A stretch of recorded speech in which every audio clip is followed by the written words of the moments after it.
There are mysteries buried beneath this world that were never meant to be forgotten. Some are hidden beneath mountains, some beneath ancient cities, and some exist only in fragments of evidence that refuse to fit into the history we have been taught. An ancient tomb sealed for thousands of years. A civilization that vanished without leaving behind a name. A manuscript no one can read. A structure so enormous that its builders remain a mystery. And sometimes, the most frightening part is not what we have discovered, but what the evidence seems to suggest. Because every answer leads to another question. Every explanation leaves something behind. And every forgotten mystery carries the same disturbing possibility. Perhaps our understanding of the past is far smaller than we imagine. Tonight, we begin a journey through some of the most unsettling mysteries ever recorded. These are not ghost stories invented around a campfire. They are real places, real objects, real discoveries, and real questions that have survived for centuries. And once you begin looking closely, history starts to feel much stranger than fiction. Beneath the green hills of Shanxi province in China lies one of the most extraordinary tombs ever constructed. It belongs to Qin Shi Huang, the first emperor to unite China, a ruler whose ambition extended far beyond his lifetime. His enormous mausoleum was built over decades, surrounded by thousands of life-sized terracotta warriors, horses, weapons, and burial pits. Yet the most important part of the complex remains untouched. The central burial chamber has never been opened. Ancient records describe an underground world built to imitate the emperor's empire. Rivers of mercury were supposedly designed to represent China's waterways. Precious stones were placed in the ceiling to recreate the stars. Palaces and treasures were said to surround the emperor, while mechanical crossbows were allegedly positioned to strike intruders. For centuries, these descriptions sounded more like mythology than history. Then, modern investigations detected unusually high levels of mercury in the soil around the burial mound. That discovery did not prove every ancient account to be true, but it made the old descriptions far harder to dismiss. The question became even more disturbing. If the central chamber really contains the things described in ancient texts, what condition are they in after more than 2,000 years? Archaeologists have chosen not to open the tomb. Part of the reason is preservation. When the terracotta army was first exposed to the modern atmosphere, many of the brilliant colors covering the warriors began deteriorating rapidly. Opening the emperor's chamber could expose fragile materials to oxygen, humidity, and other destructive forces that cannot be reversed. There is another problem. Mercury is highly toxic, and the soil around the tomb suggests that significant quantities may be present. But perhaps the greatest mystery is what remains completely unknown. What does the emperor's burial chamber actually look like? Are the ancient descriptions accurate? How many treasures remain inside? And what would happen to history itself if the chamber were finally opened? For now, the mound remains silent. Thousands of visitors can stand nearby and look across the same landscape that has concealed the emperor for more than 2,000 years. Technology can scan beneath the ground. Archaeologists can study the surrounding structures, and historians can analyze every surviving record. Yet the final chamber remains beyond human eyes. And perhaps that is what makes this mystery so powerful. Somewhere beneath the earth, a ruler who once believed he could command eternity is still waiting in darkness. But China holds another mystery, one that has no known tomb, no confirmed location, and almost no physical trace. In 1227, Genghis Khan died after decades of conquest. His empire would eventually stretch across enormous portions of Asia and Europe, becoming the largest contiguous land empire in history. Yet for a man whose name became one of the most recognizable in the world, his final resting place has disappeared almost completely from history. There is no universally accepted tomb. No monumental structure marks the location. No undisputed archaeological discovery has revealed where his body lies. According to Mongolian tradition, The burial was deliberately concealed. Legends claim that the funeral procession killed witnesses, erased tracks, and used horses to flatten the ground over the grave. Other stories suggest that rivers were redirected or forests were planted to hide the location. These accounts may have grown more dramatic with time, but they reveal something important about the culture surrounding Genghis Khan. His final resting place was not simply a burial site. It was meant to remain secret. Many researchers have focused their attention on Burkhan Khaldun, a sacred mountain associated with Genghis Khan and his early life. Satellite imagery and modern technology have been used to search the surrounding landscape for unusual formations or signs of human activity. But searching this region is not simple. The landscape is vast, remote, and difficult to access. More importantly, some local traditions regard parts of the region as sacred and oppose intrusive archaeological excavation. So the mystery continues. Imagine standing in the Mongolian wilderness, surrounded by endless grasslands and distant mountains. Somewhere beneath that landscape may lie the remains of the man who changed the course of continents. Perhaps there are weapons, treasures, royal objects, or documents buried beside him. Perhaps there is nothing more than a simple grave. And perhaps the greatest secret is that the tomb was designed so well that humanity may never find it. But what if the mystery of the past is not always about something hidden underground? Sometimes the mystery is the evidence itself. In the late 19th century, an extraordinary discovery was reported in southern France. Near the village of Castelnau, enormous human-like bones were said to have been recovered from an ancient burial site. Their reported size was astonishing. According to contemporary measurements, the individual may have stood more than 3 meters tall. The discovery quickly attracted attention because it appeared to challenge everything scientists understood about human anatomy. Were these the remains of an unusually tall human? Were they pathological? Or had the bones been misidentified? The case became even more complicated because the remains were reportedly examined by respected scientists of the period. Yet the fragments eventually disappeared, leaving no opportunity for modern researchers to subject them to DNA analysis, imaging, or modern anatomical examination. Over time, the story became connected to legends of ancient giants. Almost every major civilization has stories about enormous beings who supposedly walked the earth.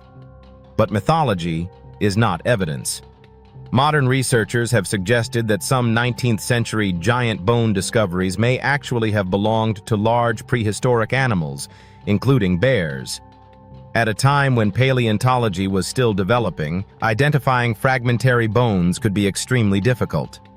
And yet, one uncomfortable question remains. If the Castelnau remains were simply misidentified animal bones, why did trained experts of the period interpret them as human? The original evidence is gone. And when evidence disappears, certainty disappears with it. Thousands of kilometers away, another mystery lies beneath the fields of China. In Zhejiang province, hidden beneath farmland, an enormous underground complex was discovered almost by accident in the 1990s. These are the Longyu Caves, a network of gigantic chambers carved directly into solid rock. The scale is extraordinary. Some chambers rise more than 30 meters high. Their walls are covered with parallel patterns carved into the stone. Pillars support vast ceilings. The surfaces appear carefully shaped, as though an enormous workforce spent years creating a place that modern observers might mistake for an underground industrial complex. But there is something missing. There are almost no clear records explaining who built it. There is no obvious ancient inscription describing its purpose, and there is no universally accepted explanation for why so much effort was invested in creating these enormous chambers. Were they quarries? Storage areas? Military shelters? Religious spaces? Or something entirely different? The caves are generally believed to be ancient, possibly dating back more than 2,000 years, yet their construction remains difficult to understand. The amount of rock removed would have been enormous. The repeated patterns suggest a coordinated construction process, but the civilization responsible left behind almost no clear historical explanation. Perhaps the builders considered the caves ordinary. Perhaps their records were destroyed. Or perhaps the purpose was never meant to be understood by outsiders. And that is where the mystery becomes unsettling. Because these caves are not small hidden rooms. They are enormous spaces carved into the earth, waiting beneath the landscape for centuries until modern people accidentally found them. China's emperor remains sealed beneath his tomb. Genghis Khan remains hidden somewhere beneath the Mongolian wilderness. The giant of Castelnau survives only through disputed historical fragments. And the Longyu caves remain silent beneath the fields. 4 mysteries. 4 different questions. And all of them point toward the same possibility. The ancient world may still contain entire chapters of history that we have never learned. And these are only the beginning. The deeper we travel into the forgotten corners of history, the more disturbing the pattern becomes. Ancient people left behind monuments that should not exist, objects whose purpose has been forgotten, and entire settlements that disappeared beneath landscapes that look completely ordinary today. But perhaps the most frightening mysteries are the ones where we know something happened, yet we cannot agree on what it was. A stone was moved, but no record explains how. A civilization flourished, then vanished. A message was written, but no one alive today can read it. And sometimes, the evidence appears to challenge the limits of what we believe ancient people were capable of achieving. In this chapter, we move deeper into that unknown world, beginning with stones so enormous that they still seem impossible when viewed through modern eyes. In the Bekaa Valley of Lebanon stands the ancient site of Baalbek, a place where enormous stone blocks form the foundations of monumental Roman architecture. The Romans built temples here, including the massive Temple of Jupiter, but beneath the visible ruins lies a far older mystery. 3 gigantic stones, known as the Trilithon, are each roughly 20 meters long and weigh hundreds of tons. They were positioned high above the ground with astonishing precision. Nearby, in the ancient quarry, even larger blocks remain unfinished. One of them, often called the Stone of the Pregnant Woman, weighs well over 1,000 tons. Another enormous block discovered later weighs even more. The obvious question is simple. How did ancient builders move them? The Romans possessed cranes, pulleys, ropes, ramps, rollers, and sophisticated engineering knowledge. They were capable of transporting enormous stones over considerable distances. But the largest blocks at Baalbek push those known techniques toward their limits. Some researchers argue that the stones were moved using massive earthen ramps, wooden rollers, manpower, and carefully coordinated engineering. Others believe that the foundations may incorporate structures built before the Roman period, meaning the Romans could have inherited an already existing megalithic platform. That possibility has fueled more dramatic theories. Some claim that Baalbek was constructed by a civilization far older than Rome. Others suggest unknown technologies were involved. A few even connect the site with extraterrestrial visitors. There is no credible evidence for those extraordinary claims. But the real mystery does not need aliens to be fascinating. We still do not possess a surviving ancient instruction manual explaining exactly how the heaviest blocks were quarried, transported, lifted, and positioned. The stones remain. The builders are gone. And their methods have become a puzzle carved into the landscape itself.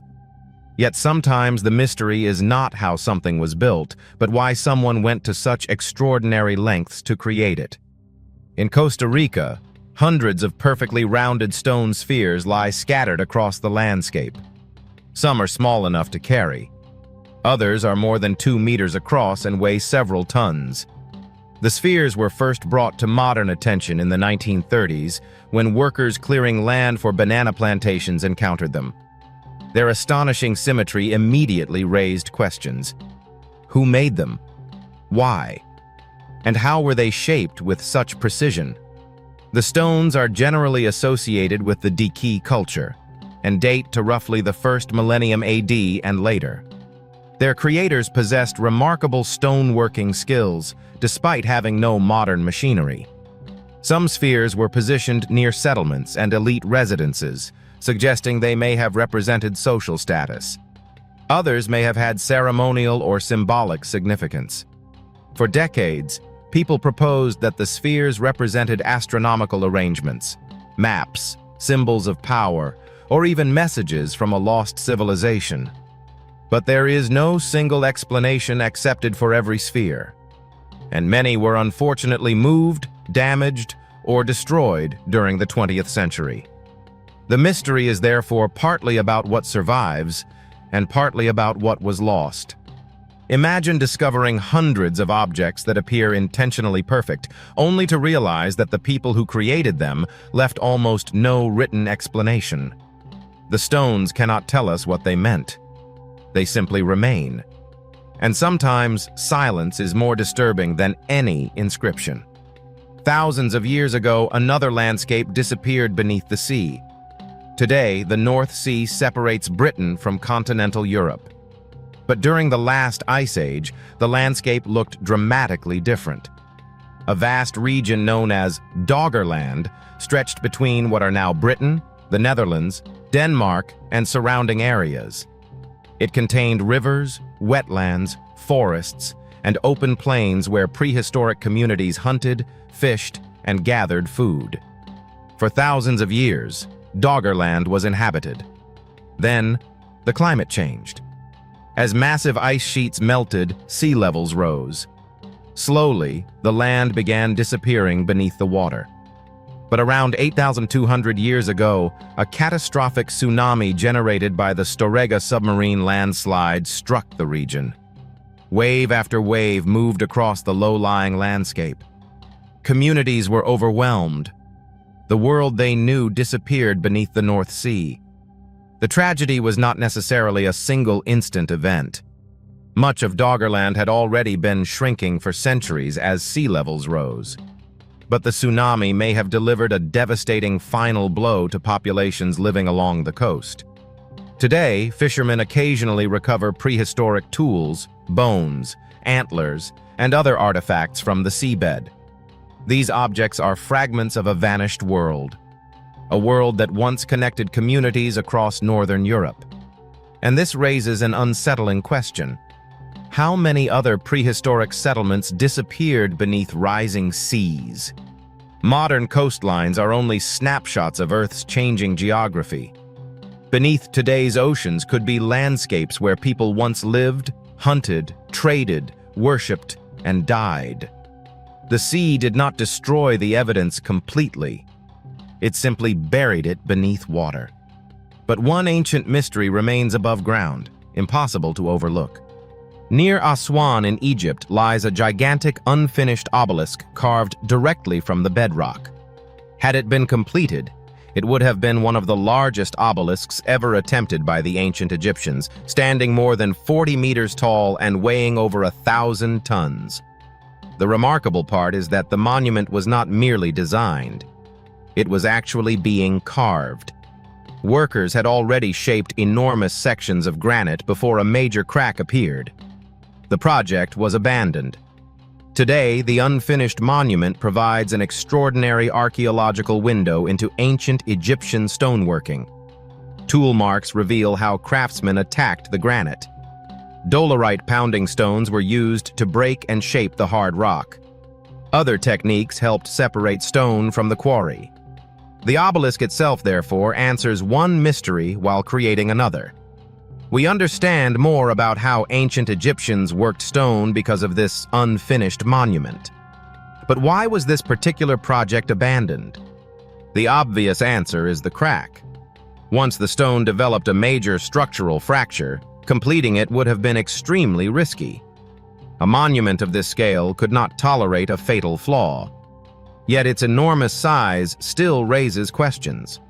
How would the finished obelisk have been transported? How would it have been lifted? And how could ancient engineers coordinate thousands of workers to move something weighing more than 1,000 tons? We know that Egyptians possessed impressive engineering techniques. They built pyramids, temples, canals, and enormous statues. But the unfinished obelisk reminds us that even ancient builders sometimes attempted projects that pushed their technology to the edge. Perhaps this monument was not abandoned because the Egyptians lacked ability. Perhaps they simply encountered a problem that no amount of labor could overcome. And there is something strangely human about that. The greatest civilizations in history were not perfect. They failed. They experimented. They miscalculated. And sometimes they left their failures behind for us to discover thousands of years later. But not every ancient mystery comes from a monument. Some survive inside objects small enough to hold in your hands. Across Europe, archaeologists have discovered mysterious 12-sided objects known as Roman dodecahedrons. More than 100 have been found, mostly in the northern regions of the Roman Empire. They are usually made of bronze and feature 12 pentagonal faces, each containing a circular hole. Their size varies. Their craftsmanship can be impressive, and their purpose remains unknown. No surviving Roman text clearly explains what these objects were used for. That absence has produced dozens of theories. Perhaps they were religious objects. Perhaps they were measuring instruments. Maybe they were connected with calendars, astronomy, textiles, surveying, or military activities. Some examples have been discovered in graves or near other objects associated with religious or elite contexts, encouraging the possibility that they had symbolic significance. But no theory has been conclusively proven.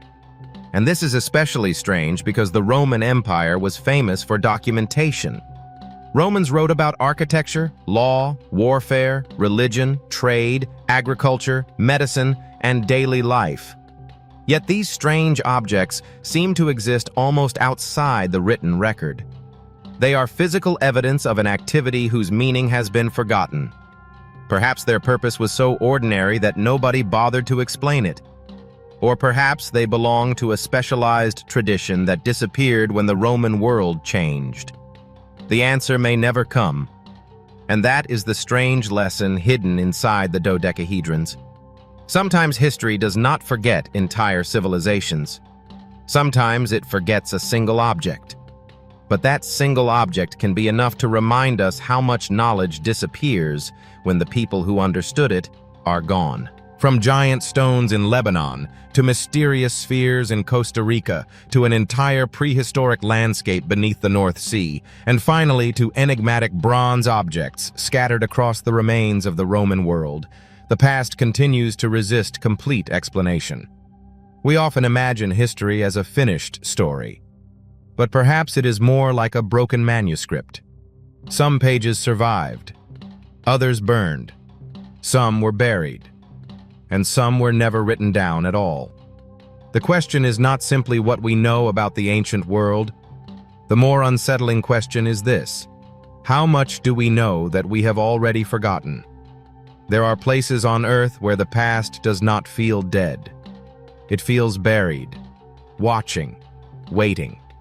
Beneath ancient soil lie chambers no modern explorer has entered.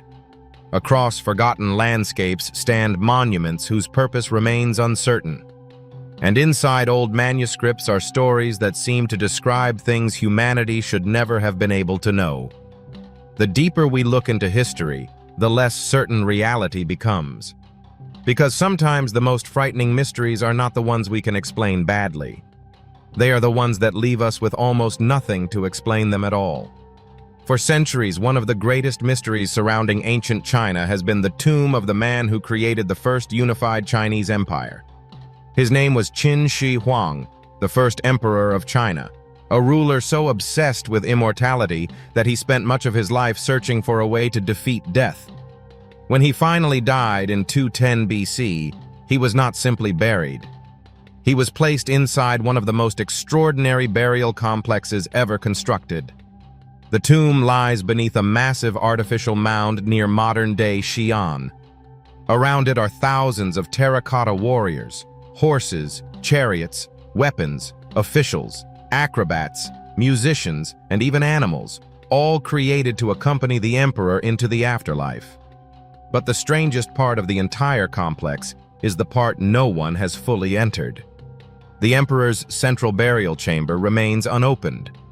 Archaeologists know where it is. They know approximately how large the underground complex is. They have investigated the surrounding area using modern technologies. But the actual burial chamber has never been excavated. And ancient records give us a disturbing reason why. The historian Sima Qian, writing roughly a century after Qin Shi Huang's death, described the emperor's tomb as an underground replica of his empire. Rivers and seas were supposedly represented with flowing mercury. The heavens were recreated on the ceiling with precious stones representing stars and constellations. But then the description becomes darker. According to Sima Qian, the craftsmen who built the tomb were afraid that anyone who knew its secrets might reveal them. The emperor's burial chamber was therefore designed to protect itself. Crossbows were reportedly installed to fire automatically at intruders. The emperor had spent his life conquering kingdoms. In death, he had apparently built a kingdom that could kill anyone who tried to enter it. For generations, these accounts were treated as ancient exaggeration. Then something unexpected happened. Modern soil surveys detected unusually high concentrations of mercury around the tomb mound. The discovery immediately attracted attention because mercury is exactly what Sima Qian claimed had been placed inside the burial chamber. Could the ancient historian have been telling the truth? Scientists have confirmed elevated mercury levels in the area, although the precise source and distribution remain debated. Natural geological processes can also produce mercury, meaning the evidence does not prove that an underground river system exists. But it creates an uncomfortable possibility. Perhaps the ancient description is not entirely fictional. And if even part of it is accurate, what else might still be waiting beneath the mound? The tomb has survived for more than 2,000 years without being systematically opened. Its contents may include objects that have never been seen by modern eyes. But there is another reason archaeologists have been cautious. Opening an ancient tomb is not like opening a locked room. The moment oxygen, moisture, bacteria, and modern environmental conditions enter a sealed chamber, they can begin destroying materials that survived for thousands of years. Paint can disappear. Wood can decay. Textiles can crumble. Even microscopic biological traces can be lost forever. The terracotta army itself demonstrates the problem. When the warriors were first excavated, many still carried brilliant colors. Red, purple, blue, green, and other pigments covered their surfaces. But once exposed to the atmosphere, much of that color rapidly deteriorated. Imagine discovering an ancient imperial chamber filled with delicate objects that have remained untouched since the 3rd century BC, only to watch them disappear because humanity opened the door too soon. That is the dilemma surrounding Qin Shi Huang's tomb. Science has the ability to reach it, but science may not yet have the ability to preserve what lies inside. And that means the greatest archaeological discovery in China could remain underground for another generation, perhaps another century. Yet the first emperor's tomb is only one example of a mystery where the absence of evidence becomes almost as powerful as the evidence itself. Thousands of kilometers away, another ruler disappeared into history without leaving behind a known burial place. His name was Genghis Khan. He created one of the largest contiguous empires the world had ever seen. His armies crossed enormous distances, conquering territories stretching from China deep into Central Asia and toward Europe. But when Genghis Khan died in 1227, his final resting place disappeared. Completely. No confirmed tomb has ever been identified. No monumental mausoleum marks his grave. No inscription announces where the conqueror was buried. Instead, centuries of legends have created a fog around his death. Some accounts claim that his body was transported secretly to his homeland in Mongolia. Others suggest that soldiers killed anyone who encountered the funeral procession to prevent the location from being discovered. One legend says that thousands of horses were driven across the burial site afterward, erasing every visible trace. Another claims that a river was diverted over the grave. Whether these stories are true is impossible to establish. But the central mystery remains. Where is Genghis Khan? For decades, explorers searched Mongolia for answers. Then, modern technology changed the search. Satellite imagery began revealing enormous landscapes that had previously been difficult to investigate. Archaeologists could examine thousands of square kilometers without disturbing the ground. One project even used crowdsourced satellite images, allowing volunteers around the world to search for unusual structures and archaeological patterns. But the Mongolian landscape is enormous. Mountains, forests, grasslands, deserts, and remote valleys cover an area larger than many European countries. A burial site could remain hidden for centuries. And perhaps that was exactly the intention. The mystery surrounding Genghis Khan raises a fascinating question. Did the Mongols deliberately erase the location of their ruler's grave? If so, perhaps the disappearance was not an accident. Perhaps secrecy was the monument. Imagine the power of a ruler whose empire dominated half a continent, yet whose final resting place became invisible. No statue, no pyramid, no great temple, only silence. But history becomes even stranger when we travel west toward France, where an entirely different mystery has survived for centuries. The story concerns an alleged giant. In the 19th century, strange claims began circulating about enormous human remains discovered in France. The stories described skeletons of extraordinary size, supposedly belonging to humans several meters tall. Newspapers, collectors, and amateur researchers became fascinated by the possibility that giants had once walked across Europe. At a time when archaeology was still developing, such stories were easy to sensationalize.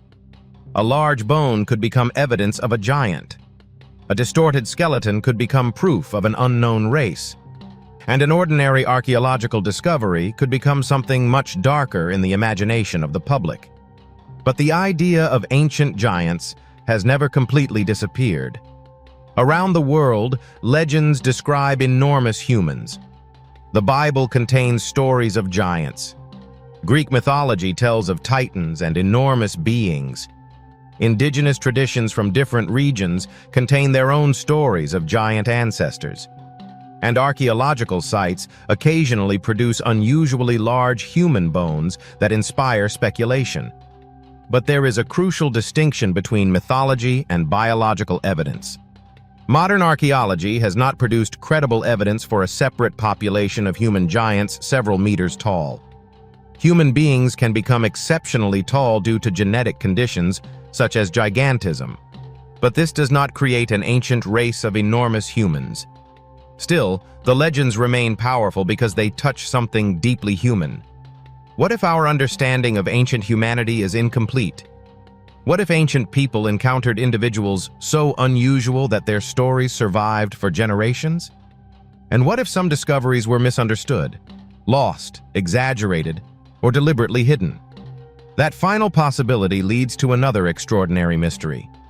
Far from the deserts of Egypt and the grasslands of Mongolia, deep beneath the earth in China, lies a world that appears almost impossible. The Longyu Caves. They were discovered in Zhejiang province in the 1990s, not by archaeologists, but by local villagers.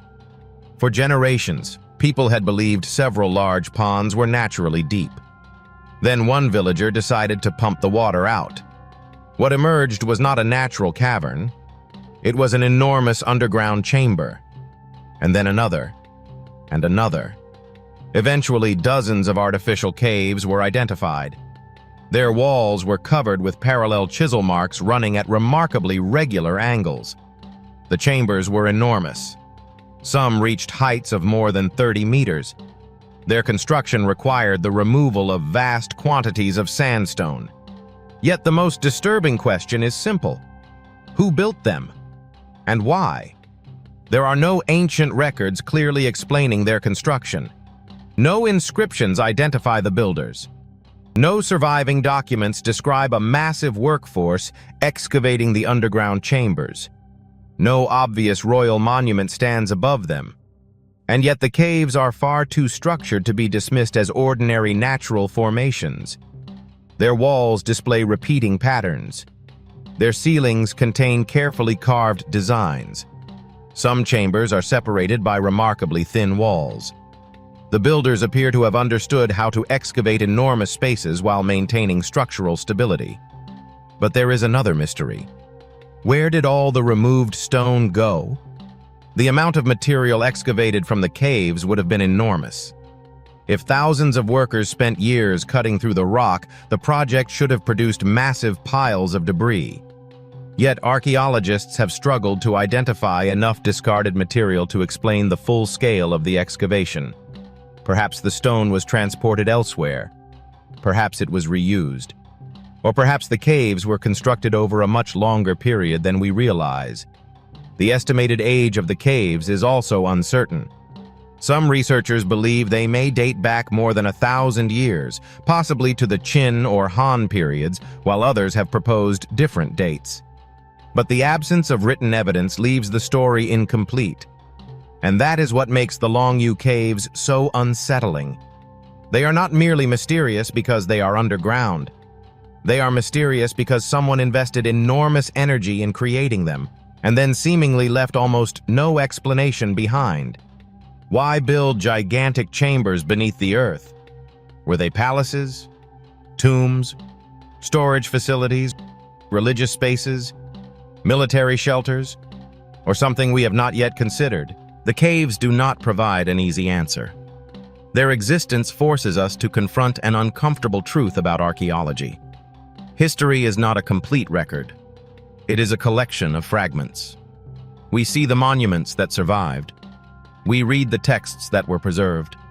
We study the artifacts that happened to escape destruction. But countless structures disappeared. Countless languages died. Countless civilizations left behind no written explanation at all. And sometimes, all that remains is a massive structure hidden beneath the ground, silently proving that someone was here. Someone who knew how to build it. Someone who believed it was worth the effort. Someone whose story has vanished. Perhaps that is the most frightening mystery of all. Not that ancient people possessed impossible technology.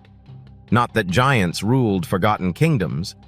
Not that secret civilizations mastered knowledge beyond our understanding. But that human history may contain entire chapters that have simply disappeared. And somewhere beneath mountains, deserts, forests, oceans, and cities, those missing chapters may still be waiting. Waiting for someone to find the entrance. Waiting for someone to ask the right question. And waiting for the earth to finally give up what it has kept hidden for thousands of years. The deeper we travel into the forgotten corners of human history, the more disturbing the pattern becomes. Ancient people did not simply build monuments. They buried knowledge, sealed chambers, abandoned cities, and left behind objects whose purpose has vanished from memory. Sometimes we can reconstruct what happened. Sometimes we can only stare at the evidence and admit that we do not know. And perhaps the most frightening mysteries are the ones where the evidence seems to point toward a story that should be impossible. High in the mountains of Peru lies one of the most extraordinary archaeological landscapes ever discovered. Its name is Machu Picchu. At first glance, it appears to be a breathtaking stone city suspended above the clouds. But behind the beauty lies a question that has fascinated historians for more than a century. Why was this enormous settlement built in such an isolated location? The Inca constructed Machu Picchu during the 15th century, most likely under the reign of Emperor Pachacuti. Its terraces, temples, stairways, fountains, and carefully fitted stone walls demonstrate extraordinary engineering. Massive stones were shaped and positioned without the use of iron tools or modern machinery. Some stones fit together so precisely that even a thin blade can struggle to pass between them. But the mystery is not simply how the Inca built the city. It is why they built it here. Machu Picchu sits high above the Urubamba River, surrounded by steep mountains and dangerous cliffs. Reaching the site would have been difficult even for the people who constructed it. And yet the builders transformed the mountain itself. They carved agricultural terraces into slopes that would otherwise have been almost impossible to cultivate. They created drainage systems beneath the city. They redirected water through carefully engineered channels. They constructed buildings capable of surviving the powerful earthquakes common to the region. The city was not merely placed on the mountain. The mountain was redesigned to support the city. Then, sometime in the 16th century, Machu Picchu was abandoned. The exact reason remains uncertain. Disease may have affected the population. Political instability may have followed the arrival of Spanish forces. The settlement may simply have lost its importance. Whatever happened, the city disappeared from wider historical knowledge. The Spanish never recorded its existence in the way they recorded other major Inca centers. Vegetation gradually swallowed the ruins. For centuries, Machu Picchu remained hidden. Then, in 1911, explorer Hiram Bingham brought international attention to the site. But even after its rediscovery, the questions continued. What was Machu Picchu really for? A royal estate? A religious sanctuary? An astronomical center?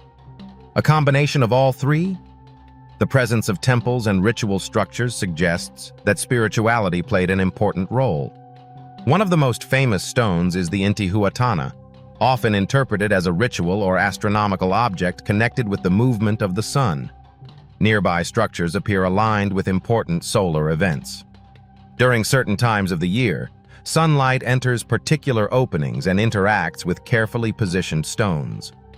To the Inca, the movement of the sun was not simply an astronomical phenomenon. It was sacred. Their civilization was deeply connected to the heavens, and this connection appears repeatedly across the ancient world. The Egyptians watched the stars. The Maya tracked celestial cycles. Mesopotamian civilizations recorded planetary movements. Ancient Europeans constructed monuments aligned with the sun. Across continents, separated by oceans and thousands of years, human beings repeatedly looked upward and tried to understand the same mysterious sky. But there is something else about Machu Picchu that makes the site particularly fascinating.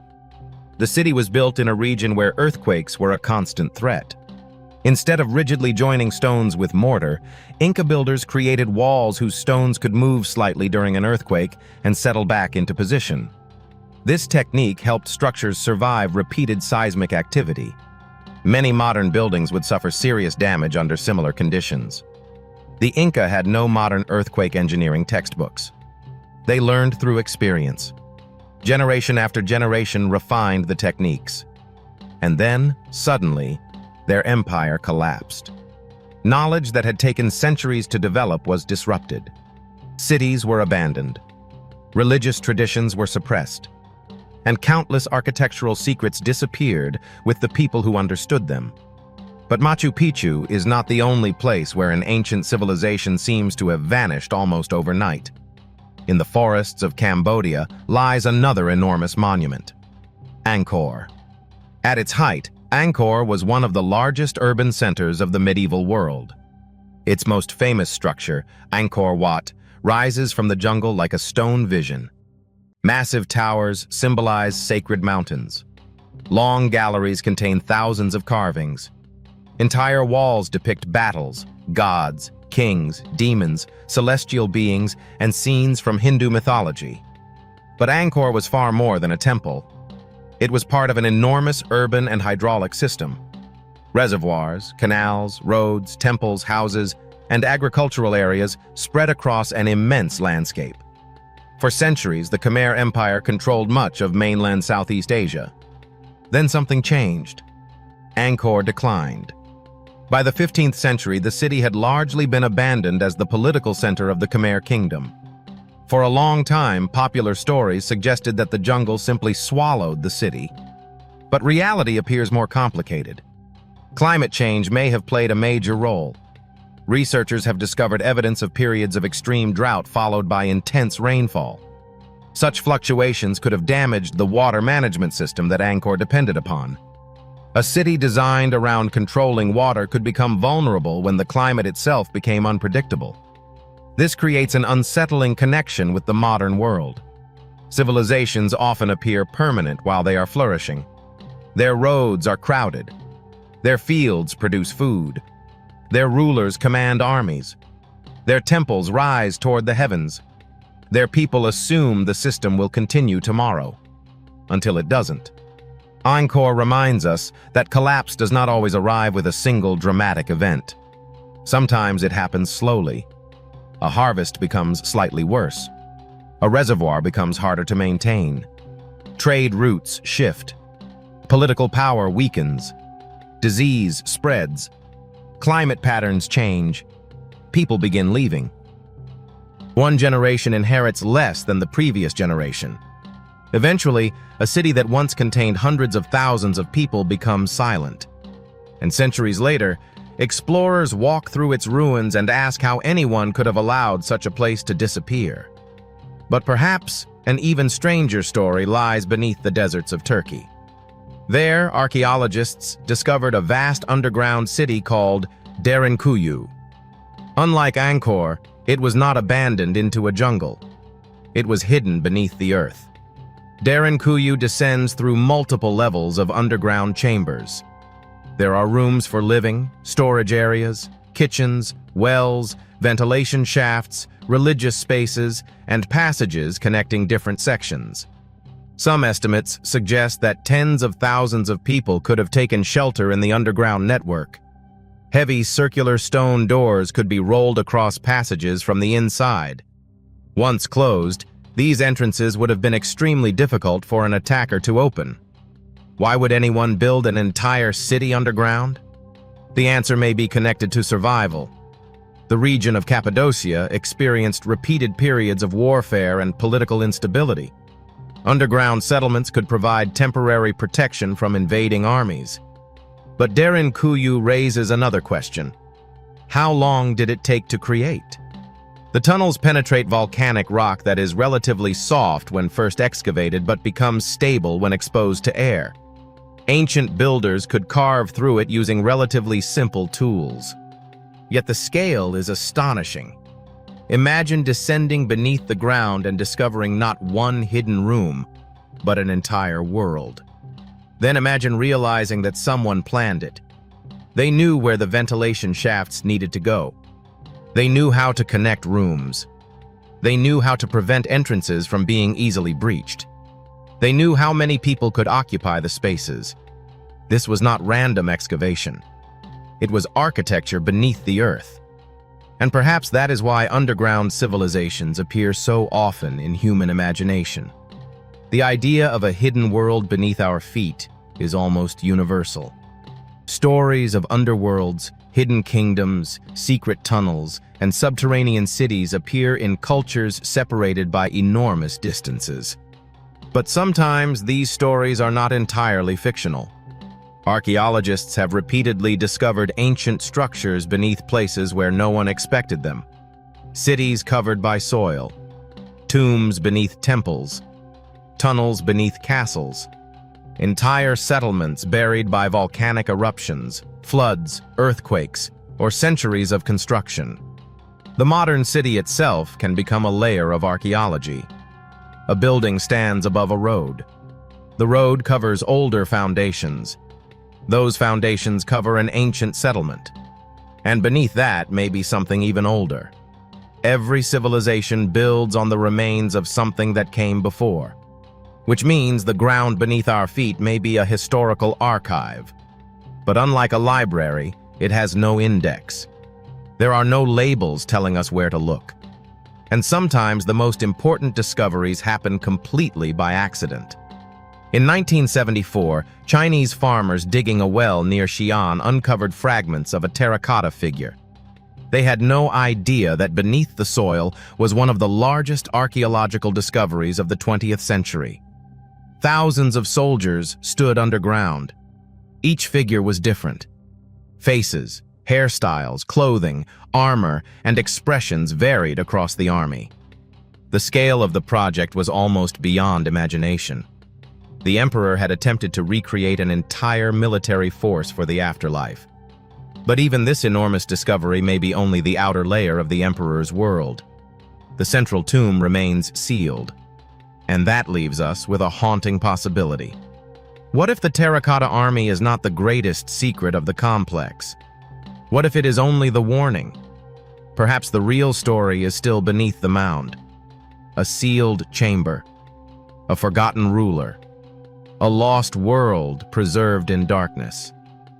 And maybe one day, when technology can open that chamber without destroying what lies inside, humanity will finally see what Qin Shi Huang believed he needed for eternity. Until then, the tomb remains closed. And sometimes a locked door is more powerful than anything behind it. Because an open tomb gives us answers. A sealed tomb gives us possibilities. And possibilities are what keep mysteries alive. Some mysteries are frightening because we do not know what happened. Others are frightening because we know exactly what happened, yet the evidence seems impossible. Across the ancient world, civilizations left behind structures that appear to challenge our understanding of engineering, mathematics, and human endurance. But perhaps the greatest mystery is not how these people built them. It is why so much of their knowledge disappeared. Deep in the mountains of southern England stands a monument that has watched over the landscape for thousands of years. Stonehenge. At first, it appears almost simple. A circle of enormous stones rising from the earth. But once you understand its age, its construction, and the distances from which its stones were transported, the mystery becomes much darker.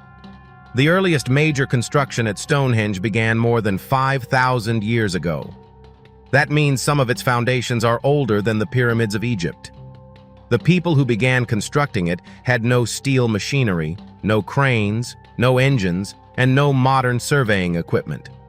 Yet they created a monumental complex capable of tracking the movement of the sun. At the summer solstice, the rising sun aligns with the heel stone and the central axis of the monument. At the winter solstice, the geometry works in the opposite direction. This was not random. The builders understood the relationship between the horizon, the sun, and the changing seasons. But Stonehenge contains another mystery. Some of its stones came from Wales, more than 200 kilometers away. These smaller stones, known as blue stones, were transported from the Preseli Hills. How? No written record explains the journey. Imagine standing in prehistoric Britain with an enormous stone weighing several tons. There are no roads. There are no wheeled vehicles capable of carrying it. Dense forests and rivers separate the quarry from the final destination. Yet somehow, hundreds of stones were moved. One possibility is that they were transported using wooden sledges, rollers, ropes, and enormous teams of people. Another possibility involves waterways.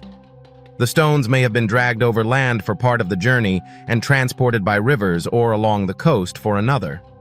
Experiments have shown that prehistoric communities could move surprisingly heavy objects using simple technology when enough people worked together.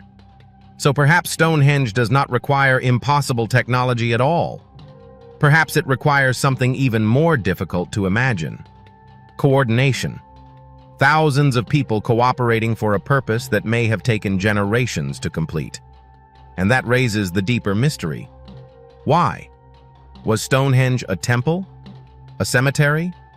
An astronomical observatory? A place for ceremonies? A monument to ancestors? Perhaps all of these. Archaeologists have discovered human remains around the site, suggesting that burial played an important role. But the monument also appears connected to seasonal cycles. The dead and the heavens may have been linked in ways we no longer understand.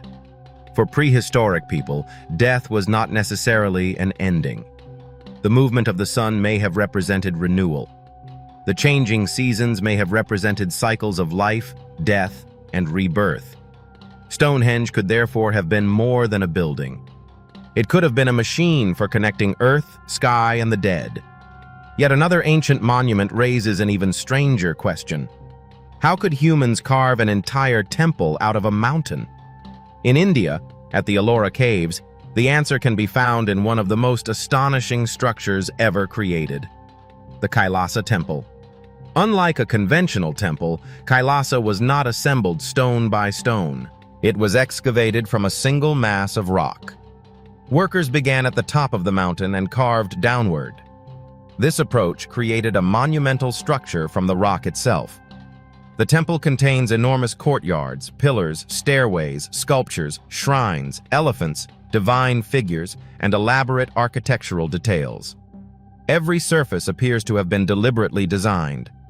The builders had to remove huge quantities of stone without damaging the structure they were trying to create. One mistake could destroy months or years of work, and there was no easy way to repair a major structural error. Imagine looking at a mountain and deciding that instead of building a temple on it, you would carve the temple out of it. Then imagine doing this without modern power tools. The result is difficult to comprehend. The temple is generally dated to the 8th century during the Rashtrakuta period and is associated with King Krishnavar. Its design was intended to represent Mount Kailash, the sacred mountain associated with Shiva. The temple therefore combines engineering with cosmology. The mountain was transformed into a sacred mountain. Stone became mythology. Architecture became religion. But legends surrounding Kailasa make the story even more mysterious. Traditional stories describe an architect who supposedly promised to complete the temple rapidly by beginning at the summit. Such stories cannot be treated as literal historical records, but they reveal how extraordinary the structure appeared even to later generations. The temple became so difficult to explain that legends naturally grew around it. And whenever humans encounter something that seems beyond their understanding, legends often rush into the empty space left by missing evidence. That same pattern appears in one of the strangest ancient objects ever discovered, the Antikythera mechanism. In 1901, divers exploring a shipwreck near the Greek island of Antikythera discovered an object that would completely change our understanding of ancient technology. At first, it looked like a corroded piece of metal. But inside were gears, dozens of them. Tiny, precisely engineered gears arranged in a complex mechanical system. The device dates to around the 2nd or 1st century BC. It was capable of modeling astronomical cycles. It could track the movements of celestial bodies and predict astronomical events, including eclipses. For decades, researchers struggled to understand how such a sophisticated mechanism could exist in the ancient world. The common image of ancient technology is simple: stone tools, bronze weapons, wooden carts. But the Antikythera mechanism suggests something much more sophisticated. It was essentially an ancient mechanical computer. Not a computer like the machines we use today, of course. It had no electricity, no digital code, no processor. But mechanically, it performed calculations using carefully designed gears. And that creates one of history's most unsettling questions. If one such device survived, how many others existed? The mechanism was almost certainly not created in isolation. A device this complicated would have required generations of astronomical observations, mathematical knowledge, metalworking skills, and mechanical experimentation. Someone had to invent the principles. Someone had to teach them to another generation. Someone had to manufacture the components. And someone had to use the device. So where are the missing machines? Perhaps they were destroyed. Perhaps they corroded. Perhaps they were melted down for their valuable metal. Perhaps the knowledge survived in other forms and was later forgotten. The Antikythera mechanism is therefore not just a mysterious artifact. It is evidence of a technological tradition that history almost completely lost. And that may be the most frightening part. We tend to imagine progress as a straight line. Primitive societies become advanced societies. Technology gradually improves. Knowledge accumulates. But history does not always work that way. Civilizations rise. Civilizations fall. Libraries burn. Wars destroy workshops. Languages disappear. Craft traditions die with their final practitioners. Knowledge can vanish. And sometimes, centuries later, we find one surviving artifact and realize how much we forgot. That brings us to another ancient mystery buried beneath the sands of Egypt: the Great Pyramid of Giza. For thousands of years, it was the tallest human-made structure on Earth. Its original height was approximately 146 meters. Millions of limestone blocks were quarried, transported, shaped, and positioned. The precision is extraordinary. The pyramid is aligned remarkably closely with the cardinal directions. Its 4 sides are enormous, yet the difference between their lengths is surprisingly small. The builders clearly possessed sophisticated knowledge of geometry and surveying, but the mystery has always been the same. How? Popular theories often turn toward impossible explanations. Aliens, lost super civilizations, unknown machines. But archaeology provides a more grounded possibility. The Egyptians may have achieved the impossible through thousands of workers, generations of experience, simple machines, ramps, sledges, ropes, levers, and extraordinary organization. The technology may not have been mysterious. The scale was. A single worker could move only a small amount of stone, but 10,000 workers could move far more. A project lasting decades could accomplish what seems impossible within a human lifetime. The pyramid, therefore, teaches us something important. Human beings do not always need advanced technology to create extraordinary results. Sometimes they need time, organization, knowledge, and an almost unimaginable willingness to dedicate generations to one purpose. But even after more than 4,000 years, the Great Pyramid continues to hide unanswered questions. Its internal passages and chambers have been studied for centuries, yet modern scanning has revealed previously unknown spaces. One of the most intriguing discoveries is a large void detected above the Grand Gallery using cosmic ray muon imaging. Scientists still debate its exact function. It may be an architectural feature, a structural space, a corridor, or something else entirely. We do not yet know. And that is the recurring pattern.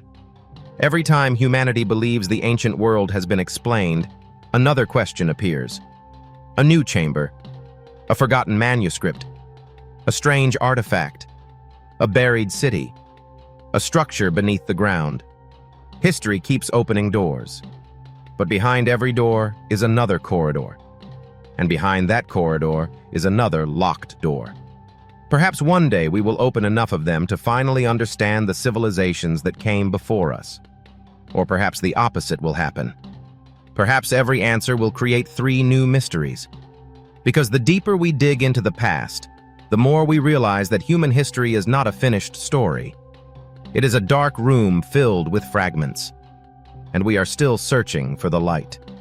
There are moments in history when an entire civilization seems to disappear, leaving behind only fragments of evidence and questions that refuse to die. No final message, no clear explanation, no single event that tells us exactly what happened.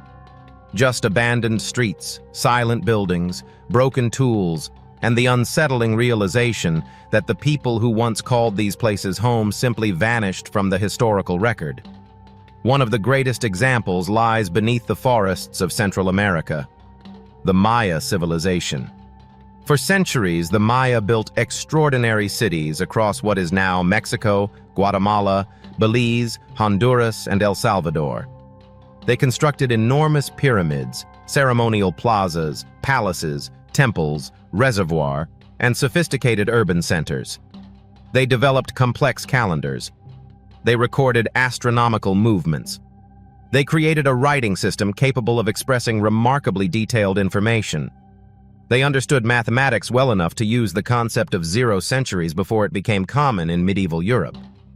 And yet, between roughly the 8th and 10th centuries, many of the great Maya cities of the southern lowlands declined dramatically. Some were abandoned. Others experienced population collapse. The jungle slowly reclaimed the monuments. For a long time, outsiders imagined that the Maya simply disappeared. But that was never actually true. Their descendants survived. Maya communities still exist today. The mystery is not the disappearance of the Maya people. It is the collapse of many of their major urban centers. Why did cities that had flourished for centuries suddenly decline? The answer may not be a single catastrophe. Evidence suggests that prolonged drought played an important role. Climate researchers have found signs of severe changes in rainfall during the period when several major Maya cities declined. Imagine a civilization dependent on agriculture living in a tropical environment. Rainfall becomes unpredictable. Reservoirs begin to dry. Harvests fail. Food becomes scarce. Political leaders lose authority. Different cities compete for dwindling resources. War becomes more common. People begin leaving. The collapse may have unfolded gradually, but there is another mystery. The Maya were masters of water management. They built reservoirs, canals, and systems designed to store rainwater. So why could they not adapt? Perhaps the drought lasted too long. Perhaps the population had grown too large. Perhaps political competition made cooperation impossible. Or perhaps several environmental and social pressures arrived at the same time. This is what makes the Maya collapse so unsettling. Civilizations rarely fall because of one simple reason. They become vulnerable. And when enough pressures arrive together, even extraordinary societies can break. Yet the Maya left behind something that continues to confuse researchers. Their cities were sometimes abandoned while their monumental architecture remained standing. The temples survived. The pyramids survived. The inscriptions survived. But the people were gone. Walking through these sites today can feel like entering a world frozen at the moment of departure. Stone stairways lead upward. Ancient plazas stretch beneath the trees. Carved faces stare from walls. And everywhere, the jungle grows around the remains. It is difficult not to wonder what the final days looked like. Did families leave peacefully? Did they flee violence? Did they pray for rain? Did rulers promise that the gods would restore the old order? Or did people simply realize that the city could no longer sustain them? We may never know. But another ancient civilization left behind an even stranger disappearance: the Indus Valley Civilization. More than 4,000 years ago, enormous cities appeared across parts of modern Pakistan and northwestern India. Harappa, Mohenjo-Daro, Dholavira. These were not primitive settlements.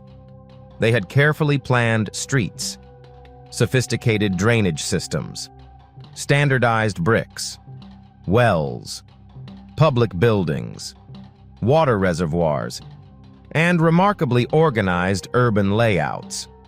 Mohenjo-Daro in particular reveals a level of city planning that would seem familiar to a modern observer. Homes were connected to drainage channels. Wastewater was carefully managed. Bricks followed standardized proportions. And yet, their civilization remains strangely silent. The Indus script has not been conclusively deciphered.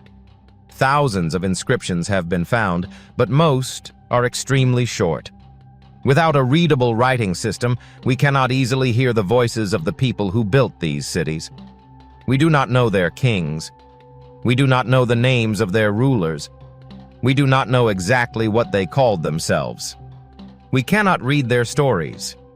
The civilization exists almost entirely through archaeology. That makes the mystery of its decline even more powerful. Around the 2nd millennium BC, many major urban centers began to decline. Buildings were abandoned. Trade networks weakened. Large cities became smaller settlements. The reasons remain debated. Climate change may have altered river systems.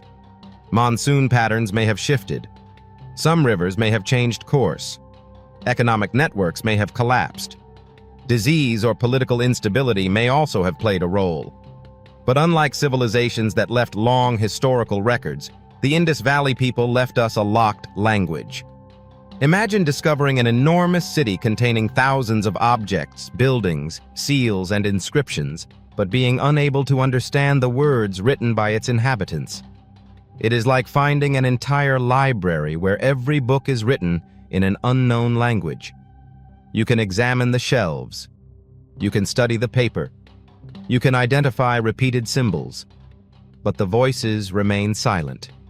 And perhaps one day, if the script is finally deciphered, the story of the Indus civilization could change dramatically.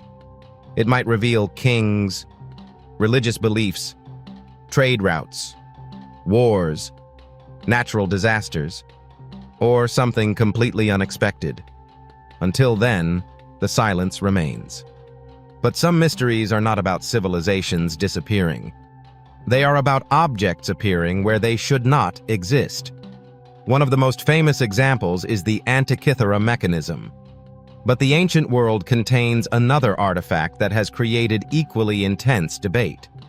The so-called Baghdad Battery. Discovered near Baghdad in the 1930s, the object consists of a clay vessel containing a copper cylinder and an iron rod. Some researchers suggested that the arrangement could have functioned as a simple galvanic cell. If filled with an acidic liquid such as vinegar or grape juice, the components might produce a small electrical voltage. The idea became sensational. Could ancient people have understood electricity? Could they have used batteries thousands of years before the modern era? The possibility captured the imagination. But there is a problem. No direct evidence proves that these objects were actually used as batteries. The exact purpose remains uncertain. They may have had a completely different function. The copper cylinder and iron rod could have served a symbolic, religious, or practical purpose unrelated to electricity. Experiments have demonstrated that similar constructions can generate small electrical currents. But proving that ancient people actually used them that way is much harder. This distinction matters.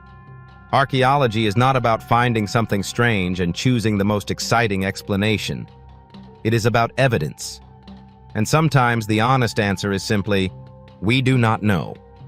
That phrase may sound disappointing, but it is one of the most important phrases in science. Because uncertainty is not failure. It is an invitation to investigate.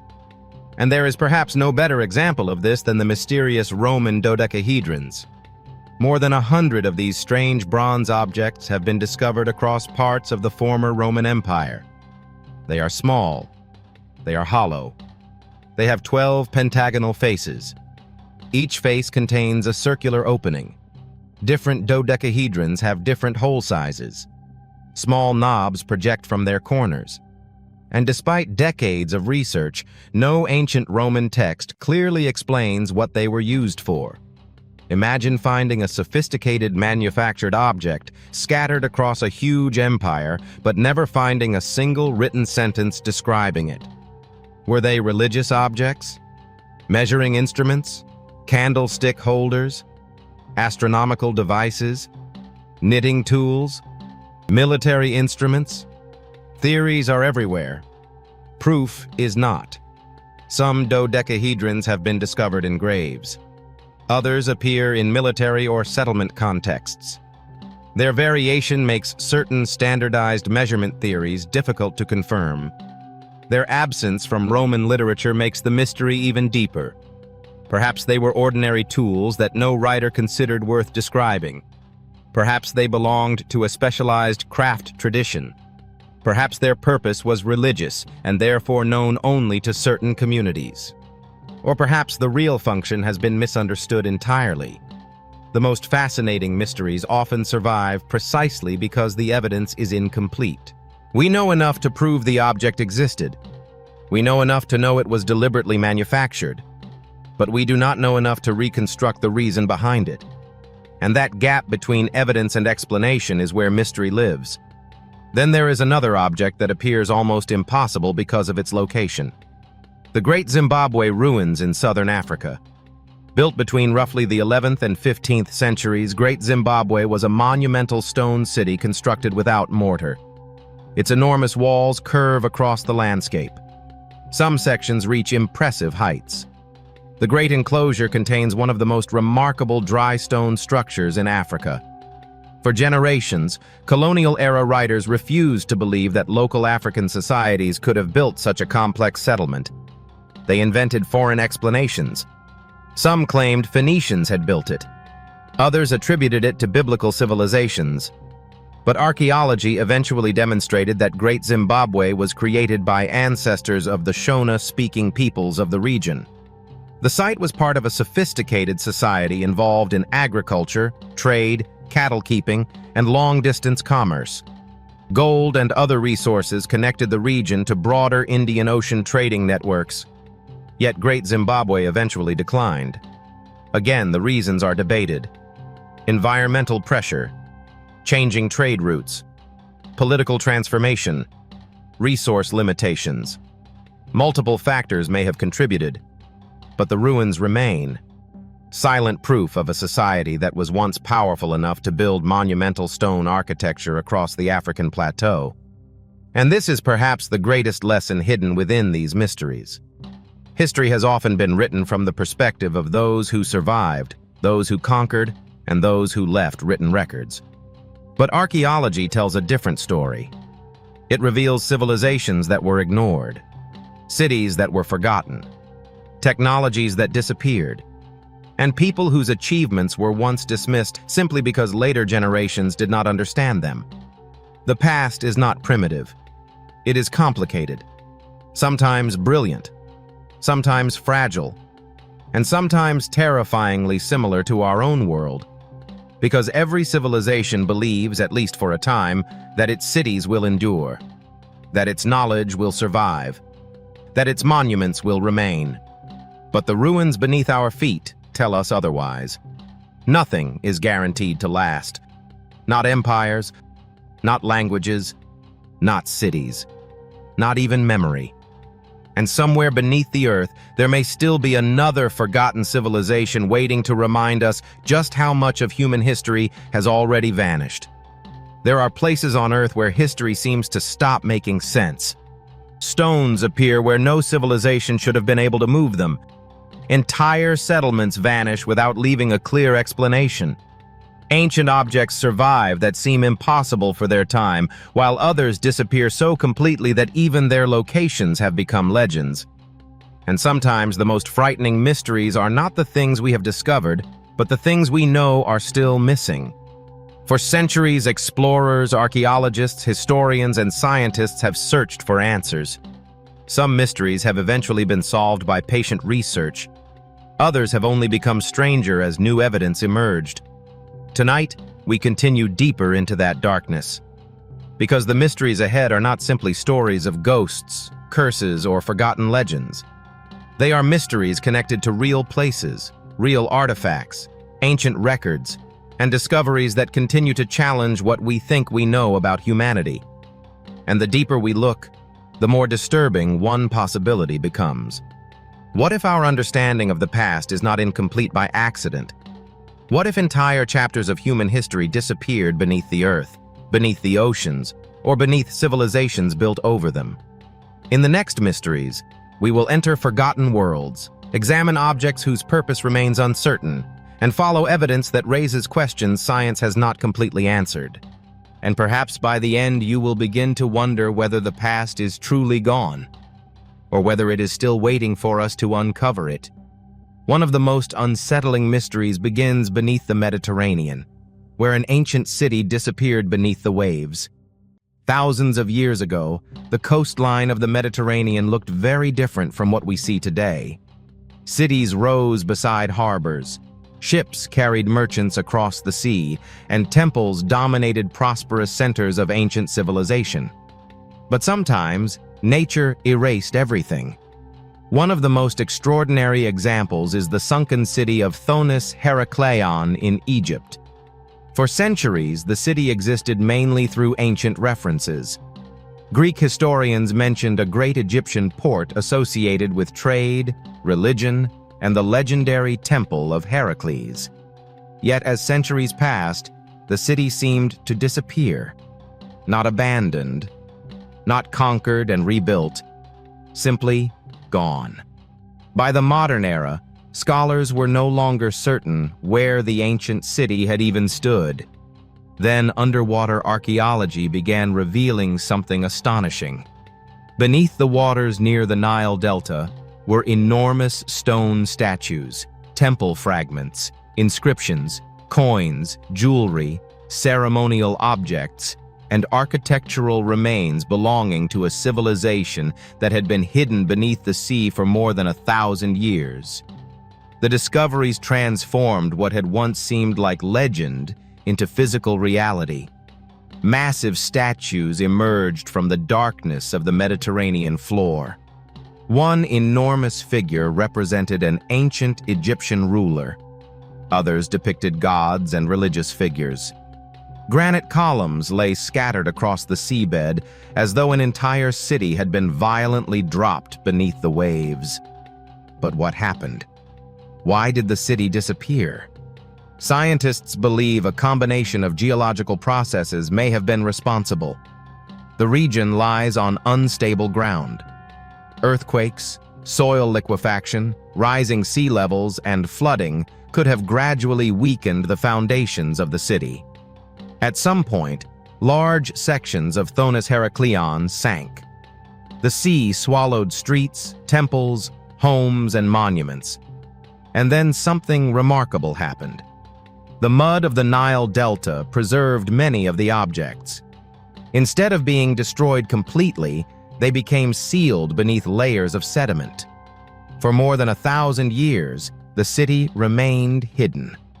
But there is something deeply unsettling about seeing these remains underwater. A statue that once stood beneath the Egyptian sun now lies in complete darkness. A temple that once welcomed worshippers is surrounded by silence. Streets where merchants once shouted and ships once arrived are now part of the seabed. It forces us to confront an uncomfortable truth. Civilizations can disappear much faster than we imagine. We often picture ancient cities as permanent monuments to human achievement. But the evidence from Thonis Herakleion tells a different story. A thriving city can become a submerged ruin. A powerful society can vanish from memory. And a place that once seemed central to the world can eventually become nothing more than a name in an ancient text. Yet the Mediterranean contains an even stranger mystery. Somewhere beneath its waters may be other settlements that have not yet been found. Researchers have already identified hundreds of submerged archaeological sites around the world. As sea levels changed after the last ice age, enormous areas of land that had once been inhabited became submerged. This means that some of humanity's earliest coastal settlements may now be hidden beneath the oceans. And that possibility changes everything. For much of human history, people lived near rivers, lakes, and coastlines. Those environments provided food, transportation, and fertile land. But those same locations became vulnerable when the climate changed. As glaciers melted and sea levels rose, ancient landscapes disappeared. Entire communities may have been swallowed without leaving written records. The ocean may therefore contain an archaeological archive larger than anything we have ever explored. And the frightening part is that we have barely begun searching. The deeper we go, the more we realize that our historical record is not a complete record of humanity. It is only the portion that survived. Another mystery lies far from the Mediterranean in the deserts of Peru. There, enormous drawings stretch across the landscape. They can only be fully appreciated from above. The Nazca lines. Animals, birds, geometric shapes, long straight lines crossing the desert. Some stretch for kilometers. Others form enormous figures that resemble hummingbirds, monkeys, spiders, condors, and other creatures. Created more than 1,000 years ago, these designs were made by removing the dark surface stones and exposing the lighter ground beneath. But why? That question has fascinated researchers for generations. The Nazca people did not possess aircraft. They had no modern surveying equipment. And yet many of the figures are so enormous that their complete forms become difficult to appreciate from ground level. Some researchers believe the lines were connected to religious rituals. Others suggest they may have marked water sources, sacred pathways, astronomical observations, or ceremonial routes. The most mysterious aspect is not necessarily how they were created. It is why they were created on such a massive scale. Imagine standing in the desert more than 2,000 years ago. You cannot see the complete image. You cannot rise above the landscape. You cannot look at it from an airplane. Yet you create a design hundreds of meters wide with remarkable geometric consistency. What were you trying to communicate? Were the lines intended for the gods? Were they sacred paths? Were they connected to astronomical cycles? Or were they simply an enormous expression of religious belief? The evidence does not provide a single definitive answer. And that uncertainty has allowed stranger theories to survive. Some have claimed the Nazca lines were landing strips for extraterrestrial visitors. There is no credible archaeological evidence supporting that idea. But the theory remains popular because it exploits something genuinely mysterious. The ancient builders created something whose full visual impact is difficult to experience from the ground. That alone is enough to make the Nazca landscape feel almost unnatural. But perhaps the most important lesson is simpler. Ancient people did not need modern machines to create enormous achievements. They needed organization, knowledge, patience, and generations of accumulated experience. Sometimes the real mystery is not how ancient people could accomplish something. It is why we continue to underestimate what they were capable of. And then there are discoveries that challenge us in an entirely different way. Not because they are enormous, not because they are ancient, but because nobody knows exactly what they were for. In Northern Europe, archaeologists have uncovered hundreds of mysterious Roman dodecahedrons. These strange bronze objects have 12 flat faces. Each face contains a circular opening. Small knobs protrude from the corners. They vary in size and dimensions. And despite centuries of research, their purpose remains uncertain. No Roman text clearly explains them. No surviving manual describes their use. No obvious standardized function has been identified. They appear mainly in the northern provinces of the Roman Empire rather than in Rome itself. That absence is fascinating. Imagine finding hundreds of objects from a civilization as extensively documented as Rome, yet discovering that the civilization never clearly explained what those objects were. Were they measuring instruments? Religious objects? Candle holders? Surveying devices? Astronomical tools? Or something completely different?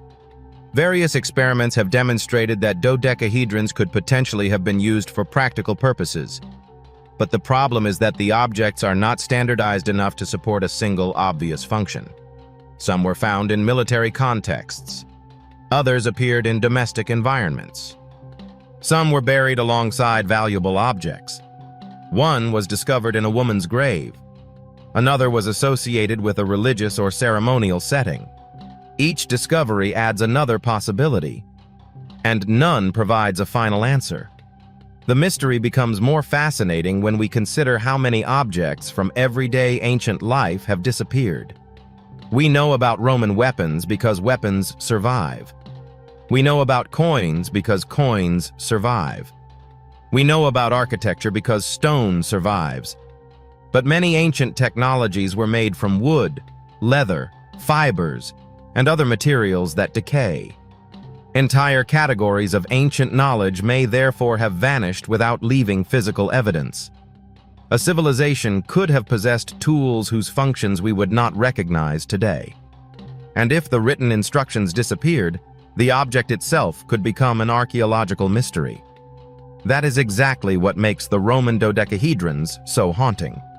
They are tangible evidence of something. We simply do not know what that something was. And perhaps somewhere in a forgotten excavation, another object exists that would solve the mystery instantly. But until it is found, the dodecahedrons remain silent. Another mystery takes us beneath the surface of the earth. Deep in the mountains of Cappadocia in central Turkey lies one of the most astonishing underground environments ever discovered. Derinkuyu, an underground city extending many levels beneath the ground. Living spaces, storage rooms, wells, ventilation shafts, religious spaces, passageways, stone doors that could be rolled into position to seal entire sections. The scale is extraordinary. Thousands of people could potentially shelter underground. But why would anyone build such a place? The traditional explanation is defense. An underground city could protect inhabitants from invading armies. If enemies approached from the surface, entire communities could disappear beneath the earth. Entrances could be sealed. Ventilation shafts could provide air. Food could be stored underground. Water could be accessed from deep wells. And attackers searching the surface might never realize that an entire population was hiding beneath them. But the deeper mystery is how such a complex environment developed. Was Derinkuyu created all at once? Probably not.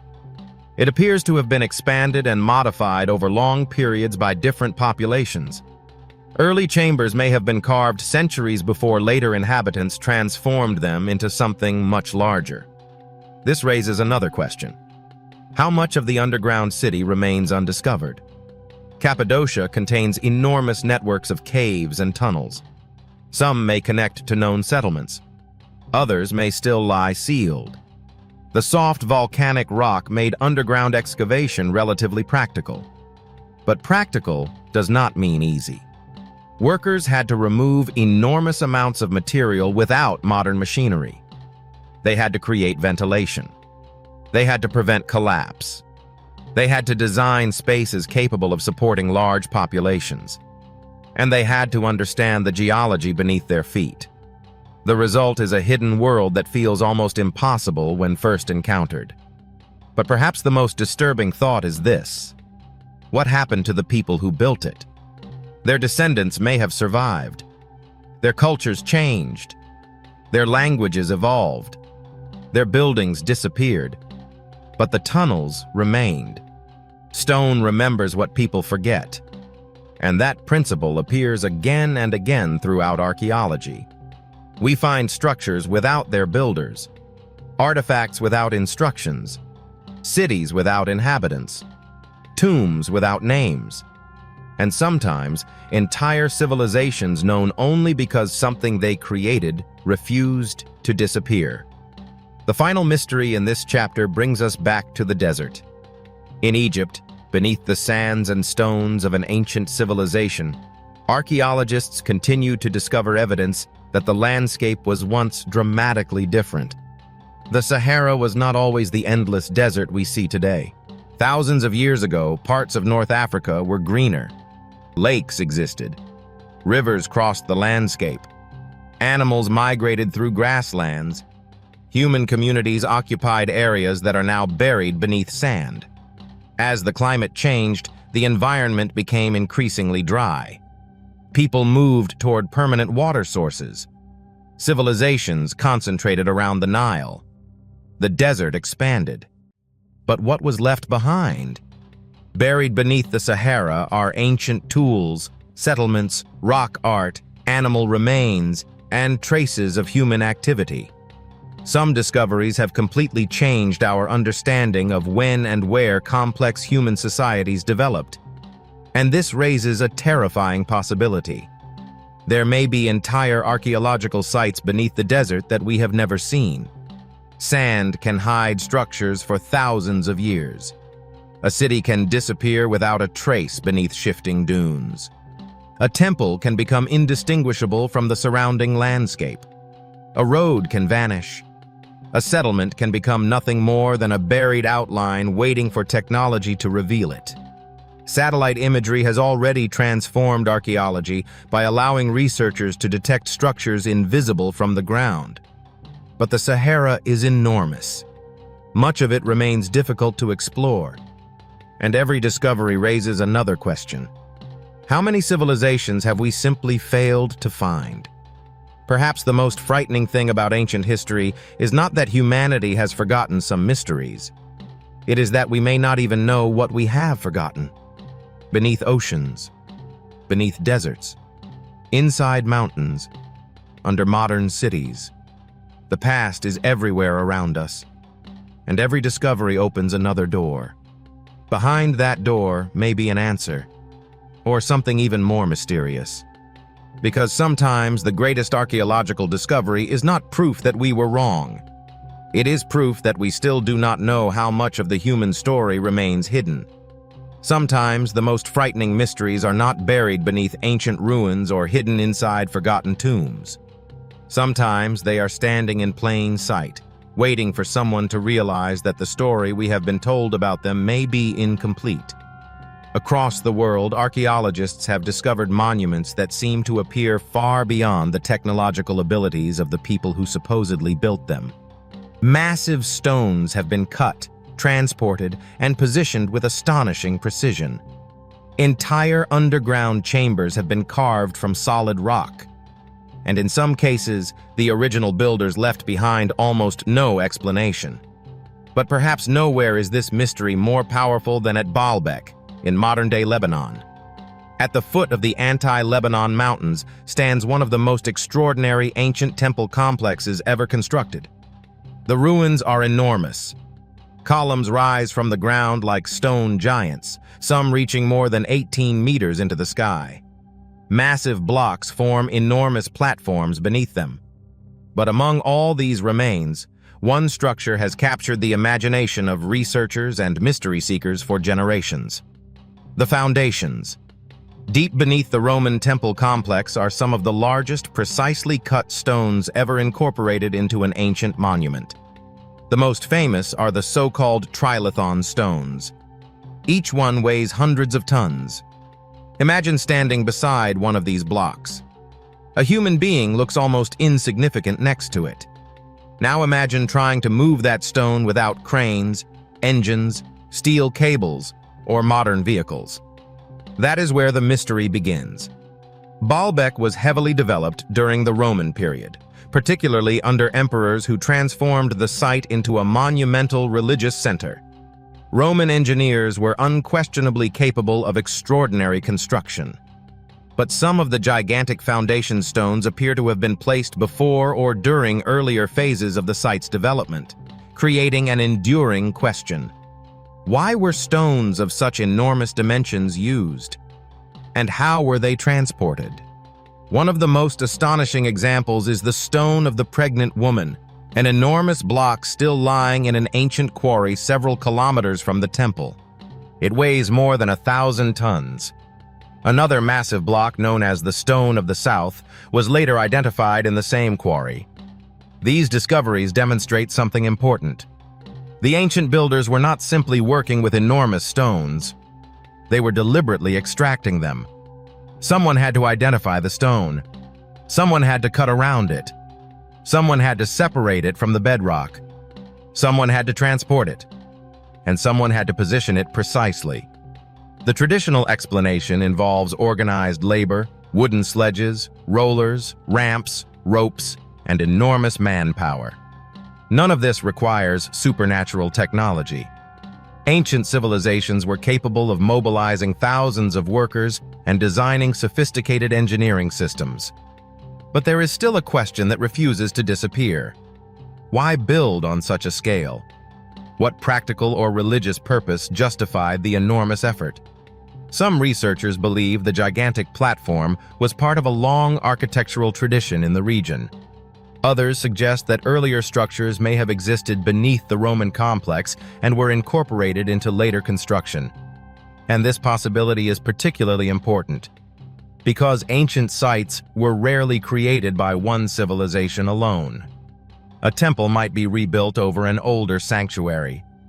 A palace might stand over an earlier settlement. A later empire might preserve the foundations of a civilization that existed centuries before it. As a result, when we look at ancient ruins, we may not be looking at a single chapter of history. We may be looking at layers of history stacked on top of one another. Baalbek may therefore be less mysterious if we stop asking, who built it, and start asking, who built what and when? The answer may involve multiple civilizations separated by centuries. Yet another mystery appears when we move from enormous stones to something far smaller. A tiny object discovered thousands of kilometers away would eventually become one of archaeology's most controversial artifacts: the Antikythera mechanism. In 1901, divers exploring a shipwreck near the Greek island of Antikythera discovered a collection of ancient treasures: statues, coins, glass objects, marble sculptures. And among the wreckage was a corroded collection of bronze fragments that initially looked almost worthless. Nobody could have imagined what it contained. Decades later, researchers examined the fragments using X-rays and advanced imaging. Inside were gears, dozens of them, interlocking mechanical components. The object appeared to be some kind of ancient astronomical calculator. The Antikythera mechanism could model celestial cycles, including the movements of the sun and moon, and track complex astronomical periods. It was built more than 2,000 years ago, and suddenly the image of ancient technology became more complicated. We often imagine technological development as a straight line: simple tools, better tools, machines, complex machines. But the Antikythera mechanism revealed that ancient engineers could create incredibly sophisticated precision devices long before modern mechanical engineering existed. The mechanism did not contain electricity. It did not require anything supernatural. It used gears, mathematical knowledge, careful craftsmanship, and astronomical observation. But the mystery is not simply how it worked. It is why something so sophisticated seems to have appeared almost alone. Only a handful of ancient geared mechanisms survive. Perhaps many more existed but were destroyed, lost, or recycled. Bronze was valuable. Ancient machines could be melted down. Wooden components could decay. Knowledge could disappear when workshops closed and specialists died.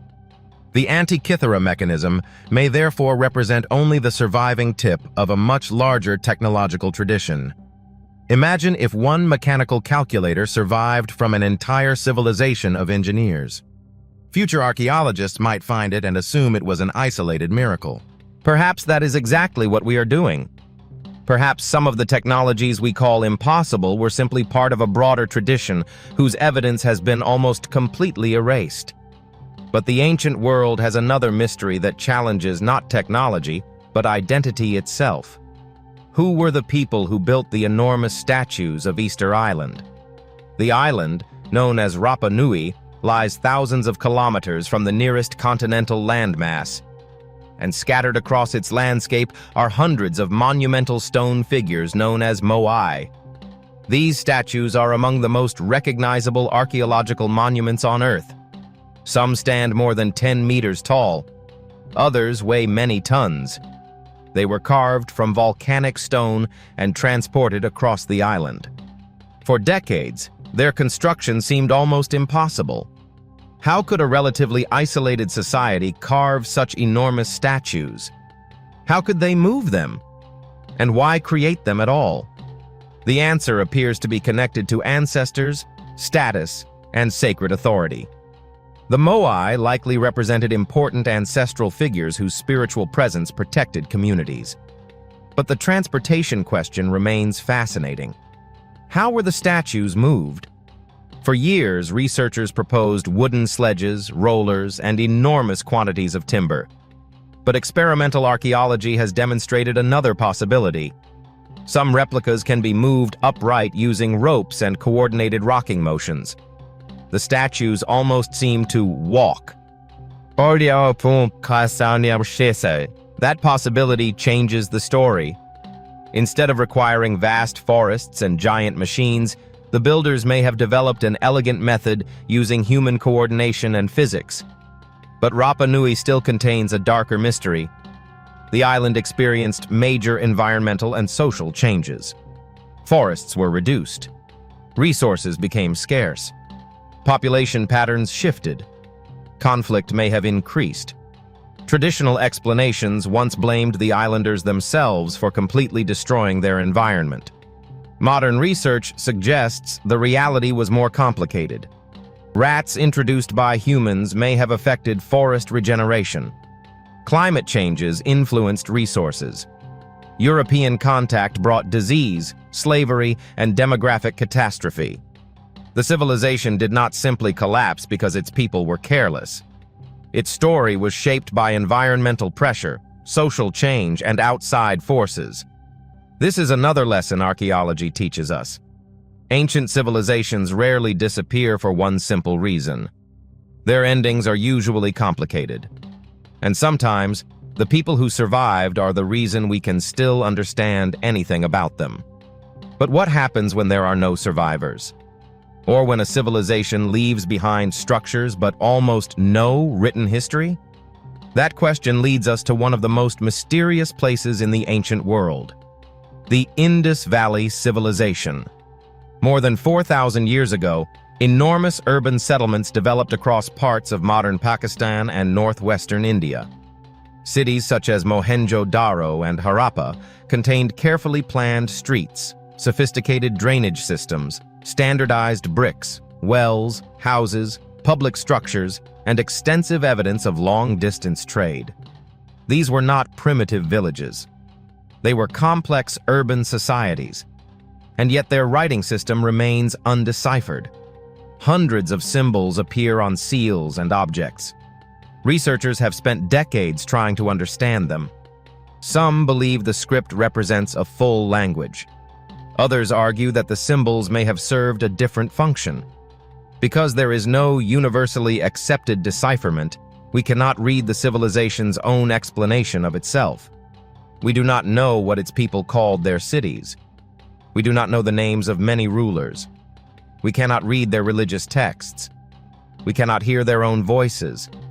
We are forced to reconstruct their world from physical evidence. And that evidence raises another mystery. Why did these cities decline? Around the 2nd millennium BC, many major urban centers began changing. Populations shifted. Large cities lost importance. People moved toward smaller settlements. The civilization did not vanish overnight, but its urban system transformed dramatically. Climate change, weakening monsoon patterns, river changes, economic disruption, and shifting trade networks may all have played roles. But no single explanation has solved the entire puzzle. And perhaps the greatest mystery is what the Indus people believed. Their seals depict animals and unusual figures. Some appear connected to ritual practices. But without readable texts, interpretation remains uncertain. A civilization of millions may have left behind an entire intellectual world that we still cannot access. Think about that. We have monuments. We have cities. We have tools. We have art. We have symbols. But we cannot read the words. It is like finding an enormous library after every book has been locked behind a language nobody understands. And somewhere inside those symbols may be answers to questions that have haunted archaeologists for more than a century. Who ruled these cities? What gods did they worship?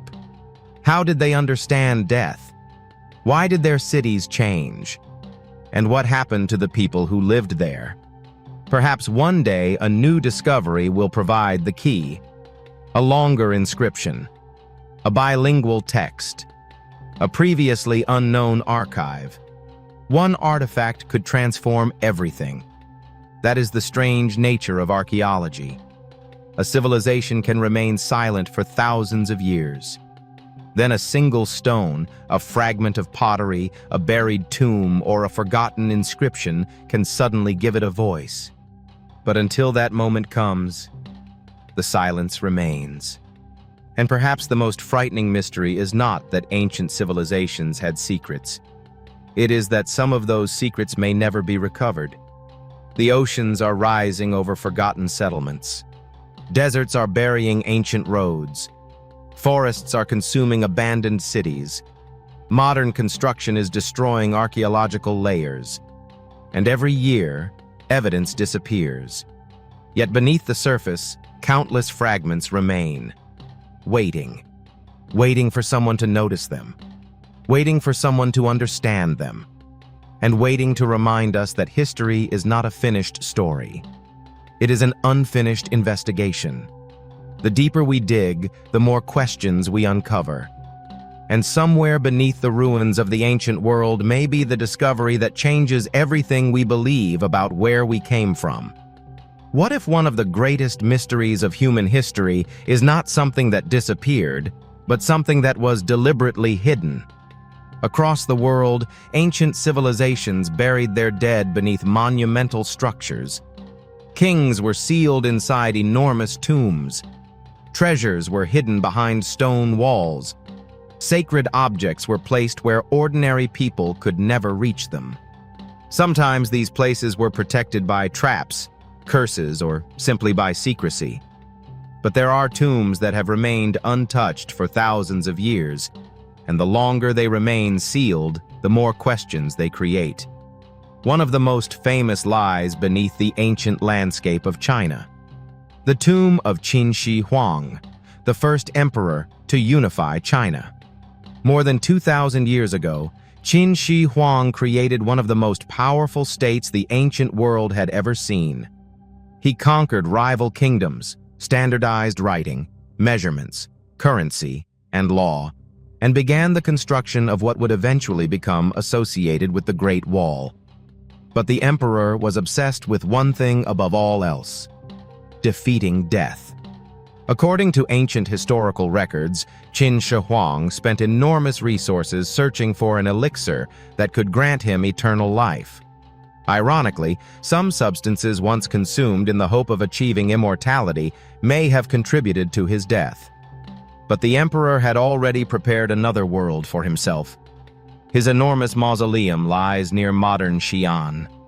The surrounding complex covers an extraordinary area, and guarding it is one of the most famous archaeological discoveries ever made. The Terracotta Army. Thousands of life-sized soldiers stand underground. Infantrymen, archers, cavalry, officers, horses, chariots. Each figure was created with remarkable attention to detail. But the Terracotta Army may only be the outer defense of something far more mysterious. The emperor's actual burial chamber has never been opened. Ancient records describe a vast underground complex containing rivers of mercury representing China's waterways, mechanical crossbows designed to fire at intruders, and a ceiling decorated to represent the heavens. For centuries, these descriptions sounded almost impossible. Then, scientists tested the soil around the mausoleum. They detected unusually high concentrations of mercury. The discovery does not prove every detail of the ancient account, but it demonstrates that something unusual is present beneath the earth. And this creates a dilemma. Should archaeologists open the tomb? Modern technology has made it possible to examine structures without physically destroying them. But excavation itself can damage fragile materials that have survived for more than 2,000 years. Paint can disappear within minutes when exposed to oxygen. Organic materials can decay. Objects may collapse after centuries underground. And if the ancient records are correct, there could be dangerous mechanisms or contaminated environments inside. So the tomb remains sealed. A ruler who once attempted to conquer death has effectively defeated time in another way. His tomb continues to hide its secrets. But there is something even stranger. We know where the tomb is. We know who is buried there. We know the civilization that created it. And yet we still do not know exactly what lies inside. Now imagine a tomb where we do not even know the location. That mystery belongs to one of history's most feared conquerors, Genghis Khan. In the early 13th century, Genghis Khan created an empire that stretched across enormous portions of Asia. His armies moved with extraordinary speed. His political system transformed the Eurasian world. His name became synonymous with conquest. But after his death in 1227, his burial became one of history's greatest mysteries. According to tradition, his followers wanted his final resting place to remain secret. The location was allegedly hidden somewhere in Mongolia. Some legends claim that everyone involved in the burial was killed to protect the secret.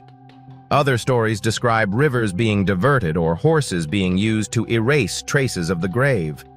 Many of these accounts may be exaggerated, but the basic mystery remains. Where is Genghis Khan buried? For decades, explorers searched the Mongolian landscape. Satellites scanned mountains and valleys. Archaeologists examined ancient maps. Researchers studied historical records. Some searches produced promising clues.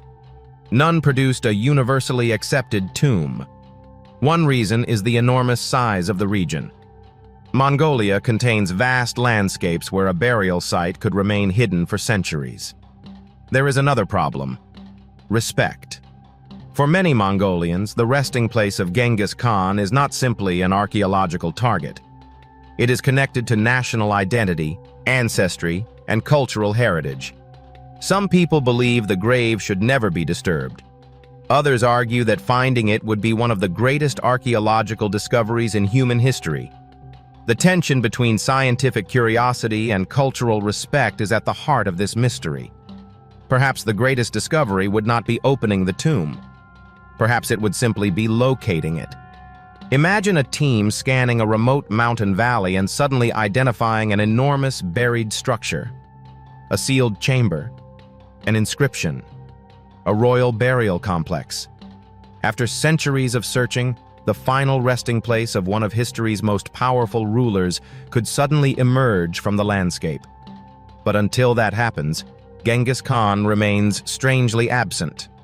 A man who conquered an enormous portion of the known world left almost no certain trace of where he was buried. And this is not the only famous ruler whose final resting place remains uncertain. Cleopatra, the last active ruler of Ptolemaic Egypt. Her death marked the end of an era. According to ancient accounts, Cleopatra and Mark Antony were buried together.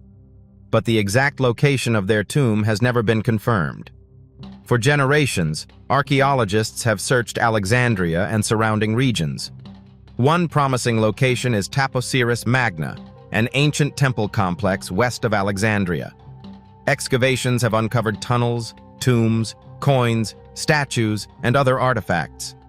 But no confirmed tomb of Cleopatra has emerged. The search continues. And the mystery matters because Cleopatra's tomb could contain an extraordinary amount of historical information. Her burial could reveal how the final Ptolemaic rulers represented themselves. It could contain inscriptions, artifacts, royal objects, possibly even evidence that could resolve questions surrounding her final days. But perhaps the tomb is somewhere else. Maybe it was destroyed by earthquakes. Maybe it lies beneath the modern city. Alexandria itself has been transformed repeatedly by earthquakes, rising sea levels, construction, and coastal changes. Ancient buildings may now lie underwater. Others may be buried beneath modern streets. This is one of archaeology's greatest challenges. Sometimes the reason we cannot find an ancient monument is not because it is well hidden. It is because another civilization was built directly on top of it. Cities grow, streets change, buildings collapse. New foundations are placed over old ones. Eventually, the original landscape disappears. Beneath modern Alexandria could be layers of forgotten history. And perhaps somewhere inside those layers lies the final resting place of Cleopatra. But ancient tombs are not the only things that disappear. Sometimes entire cities vanish. One of the most haunting examples comes from the ancient world of Mesopotamia. For thousands of years, the region between the Tigris and Euphrates rivers was home to some of humanity's earliest cities: Uruk, Nineveh, Babylon. These names survive in historical records. But many smaller settlements disappeared completely. Their remains became mounds of earth known as tells. From a distance, they can look like natural hills. But beneath them may be houses, temples, streets, workshops, graves, and entire communities. One layer of civilization collapsed. Another was built above it. Then another. Over centuries, cities became archaeological time capsules. But even these tell sites can be misleading. A mound may represent thousands of years of occupation. Finding the original settlement is one challenge. Understanding its people is another. And sometimes, the evidence suggests that a city was abandoned under mysterious circumstances. Consider the ancient city of Mohenjo-Daro. Its carefully planned streets and sophisticated drainage systems reveal a society with remarkable urban organization. Yet the city eventually declined. For decades, theories suggested invasion, massacre, disease, or catastrophic events. Some even claimed that skeletons discovered in the ruins represented victims of a sudden disaster. But later research challenged many of these interpretations. The evidence does not support the dramatic story of a city instantly destroyed by a mysterious force. Instead, the decline appears to have been more complicated. Environmental changes, river shifts, climate pressure, and changing economic networks may have gradually transformed the region. This is important because mystery does not always mean something supernatural happened. Sometimes the real mystery is simply that history is more complicated than the stories we create around it. Civilizations rarely disappear in one dramatic moment. They weaken, adapt, move, change their traditions, merge with neighboring cultures, and eventually become something different. Their descendants may continue living, while the original civilization becomes a name known only to archaeologists. But occasionally, something truly unexplained survives. A strange object, a mysterious inscription, a structure whose purpose remains unknown. And perhaps the most famous example is an ancient device discovered in the wreckage of a ship. The Antikythera mechanism revealed that ancient Greek engineers possessed a level of mechanical sophistication far beyond what many historians once expected. But imagine finding a similar device with no surviving instructions. How would we understand it? Would we recognize its purpose? Or would we mistake it for a religious object, decoration, or ceremonial artifact? This is the problem archaeologists face constantly. We interpret the past using modern assumptions. We see a structure and ask what we would use it for. But ancient people had different beliefs, different technologies, and different priorities. A mysterious object may seem useless only because we no longer understand the world in which it existed. And that thought leads to one final question. How much ancient knowledge has already been lost? Libraries burned, cities flooded, languages disappeared, religious traditions ended, craft techniques were forgotten, and countless objects were destroyed long before anyone realized they were important. The surviving evidence is therefore only a fragment. A few stones, a few inscriptions, a handful of tombs, scattered tools, broken statues, pieces of pottery. From these fragments, we attempt to reconstruct entire civilizations. Perhaps that is why the ancient world continues to feel so mysterious. We are not looking at the past itself. We are looking at its ruins. And ruins never tell the whole story. Somewhere beneath the earth, beneath the sea, or hidden inside a forgotten mountain may be the missing evidence. A tomb that has never been opened. A city that has never been found. a manuscript that has never been translated, a machine whose purpose has been forgotten. And when one of those discoveries finally comes to light, it may not simply answer an old question. It may force us to ask an entirely new one. Because history is not a complete record of what happened. It is the evidence that managed to survive. And sometimes, the things that survived are the least mysterious part of the story. Imagine discovering a place that should not exist, a structure built with knowledge that seems impossibly advanced, or an object left behind by people whose names have vanished from history. The deeper we look into the human past, the more we find evidence that does not fit neatly into the story we were taught. Some mysteries have possible explanations. Others remain trapped between archaeology, ancient legend, and unanswered questions. And sometimes, the most frightening possibility is not that the evidence is impossible, but that we simply do not yet understand what we are looking at. Throughout history, civilizations have disappeared, monuments have been abandoned, and secrets have been buried beneath layers of earth. But what if some of those secrets were never meant to be found? In the mountains of China, an enormous tomb lies sealed beneath the earth, protected by thousands of years of silence. It belongs to Qin Shi Huang, the first emperor to unite China under a single rule. His burial complex is one of the greatest archaeological discoveries ever made, yet the emperor's actual tomb remains unopened. Ancient writings describe rivers of mercury flowing through an underground replica of the empire, with mechanical traps designed to destroy anyone who entered. Modern surveys have detected unusual concentrations of mercury around the mound, giving new life to questions that once seemed like nothing more than ancient legend.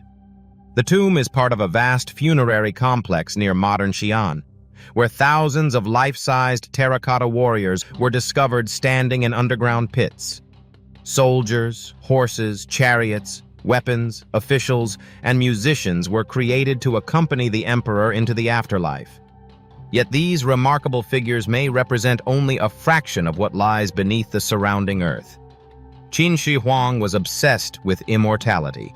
According to historical accounts, he sent expeditions across the empire searching for substances that could extend his life. Some of the medicines prepared for him may have contained mercury, ironically contributing to the very death he was trying to escape. When archaeologists discovered the Terracotta Army in 1974, they uncovered an underground world frozen in time. But instead of immediately opening the central tomb, researchers chose caution. The technology required to enter the chamber without destroying its contents is still a subject of debate. Imagine what might happen when that seal is finally broken. Inside could be priceless artifacts, ancient texts, weapons, and objects never seen by modern eyes. It could also contain evidence capable of transforming what we know about early Chinese civilization. But there is another possibility. Perhaps the greatest discovery is not what is inside the tomb, but what the tomb tells us about the emperor who ordered it to be built. He did not simply want a burial. He wanted an empire to continue after death. And thousands of years later, that empire still waits beneath the ground. Far from China, another mystery surrounds a ruler whose final resting place has disappeared almost completely from history. Genghis Khan built one of the largest contiguous empires the world had ever seen. His armies crossed enormous distances, defeating kingdoms and reshaping the political map of Asia. Yet after his death in 1227, the location of his tomb became one of history's greatest unanswered questions. According to tradition, his burial party went to extraordinary lengths to keep the location secret. Stories claim that anyone who encountered the procession was killed, so the route could never be revealed. Other legends describe horses trampling the ground over the grave, followed by soldiers disguising the landscape. Whether every detail is true is impossible to know. But the result is undeniable. No confirmed tomb of Genghis Khan has ever been found. For centuries, researchers have searched the mountains and valleys of Mongolia. Expeditions have used satellite imagery, aerial surveys, archaeology, and modern scanning technologies. Entire landscapes have been examined from above, yet the final resting place of one of history's most powerful rulers remains hidden. And perhaps That is exactly what he wanted. The mystery is made even more fascinating by the landscape itself. Mongolia is enormous, remote, and difficult to search.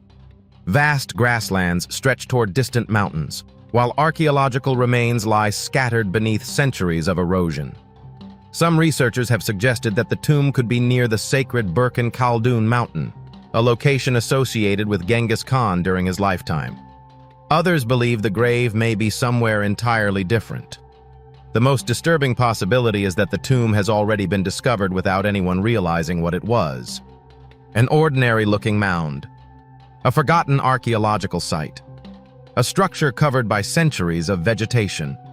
A place that thousands of people could have walked past without knowing what rested beneath their feet. The disappearance of Genghis Khan's tomb reminds us of something unsettling. History does not always lose its secrets because evidence disappears. Sometimes the evidence is still there. We simply do not know how to recognize it. And then there are mysteries that challenge not only archaeology, but the very limits of human biology. For centuries, stories of giants have appeared in cultures around the world.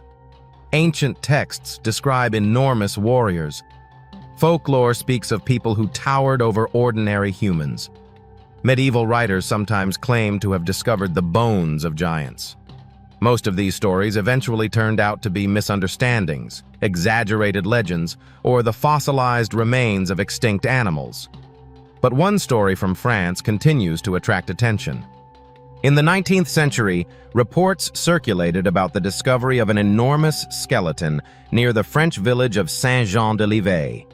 Some accounts claimed the bones belonged to a man of extraordinary height, supposedly far beyond what ordinary humans could achieve. The story quickly became part of the growing fascination with ancient giants. But the problem was evidence. The original remains were poorly documented, and later accounts often contradicted one another. Without a reliable archaeological record, the story became increasingly difficult to separate from sensationalism. This is where the mystery becomes more interesting. Why have stories of giants appeared independently across so many civilizations? Is there a forgotten biological explanation? Could some legends have been inspired by encounters with unusually tall individuals? Or did ancient people discover enormous fossil bones belonging to mammoths, dinosaurs, and other extinct animals, and interpret them as the remains of giant humans? We know that ancient societies sometimes made exactly this kind of mistake. A massive fossil bone could become the remains of a legendary hero. A strange skull could become evidence of a monster. A buried skeleton could become the foundation of an entire mythology. But that does not explain every story. And it leaves one question hanging in the darkness. How much of the ancient world have we misunderstood because the people who witnessed it described it using the language of myth? Sometimes the most frightening mysteries are not the ones that prove something impossible. They are the ones that show us how easily reality can become legend. But perhaps one of the strangest examples of ancient engineering lies beneath the mountains of China. In 1992, a group of workers in Zhejiang province made an extraordinary discovery. They pumped water from a large underground pool and revealed an enormous artificial chamber carved directly into the rock. It was not a natural cave. The walls contained enormous tool marks. The ceiling rose high above the chamber, and the scale of the excavation was astonishing. Soon, more chambers were discovered. Eventually, researchers identified dozens of interconnected underground spaces now known as the Longyu Caves. The mystery was immediate. Who created them? And why? The caves are estimated to be more than 1,000 years old, although their exact date remains uncertain. What makes them remarkable is the amount of rock that must have been removed to create them. Millions of cubic meters of stone may have been excavated. Yet there are no surviving historical records clearly explaining the project. No emperor is known to have ordered it. No ancient engineer left behind plans. No inscription provides a simple answer. The walls are covered with parallel grooves, repeated patterns that suggest the caves were deliberately carved using organized methods. But the scale creates an even greater problem. Where did all the excavated rock go? If enormous quantities of stone were removed, we should expect huge piles of debris somewhere nearby. Yet no obvious spoil heaps have been identified that fully explain the excavation. Some researchers have proposed that the stone was removed gradually and used elsewhere. Others have suggested that the caves may have served religious, military, storage, or ceremonial purposes. But none of these theories completely solves the mystery. The caves are also remarkably similar in design. Their ceilings are supported by enormous stone pillars. The walls maintain repeating angles. The carved surfaces appear strangely uniform. This suggests planning on a scale that would have required a large workforce and an organized authority. Imagine standing inside one of these chambers more than 1,000 years ago. There would have been no electric lights, no modern surveying equipment, no laser levels, only fire, simple tools, human labor, and an understanding of stone. Yet somehow, workers entered the darkness and began carving enormous chambers from solid rock. And they kept going. Room after room, tunnel after tunnel, pillar after pillar. The deeper they carved, the less forgiving the environment became. One mistake could collapse a ceiling. One miscalculation could destroy months of labor. And yet the structures survived. That raises an uncomfortable question. How much ancient engineering have we underestimated simply because the original builders left behind no written explanation? The Longyou Caves may not require lost technology or supernatural intervention. Perhaps the answer is much simpler.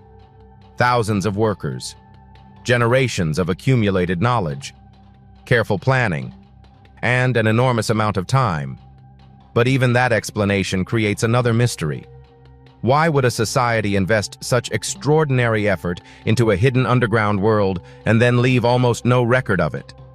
Maybe the caves were never intended to be seen again. Maybe their purpose was connected to rituals that disappeared with the people who performed them.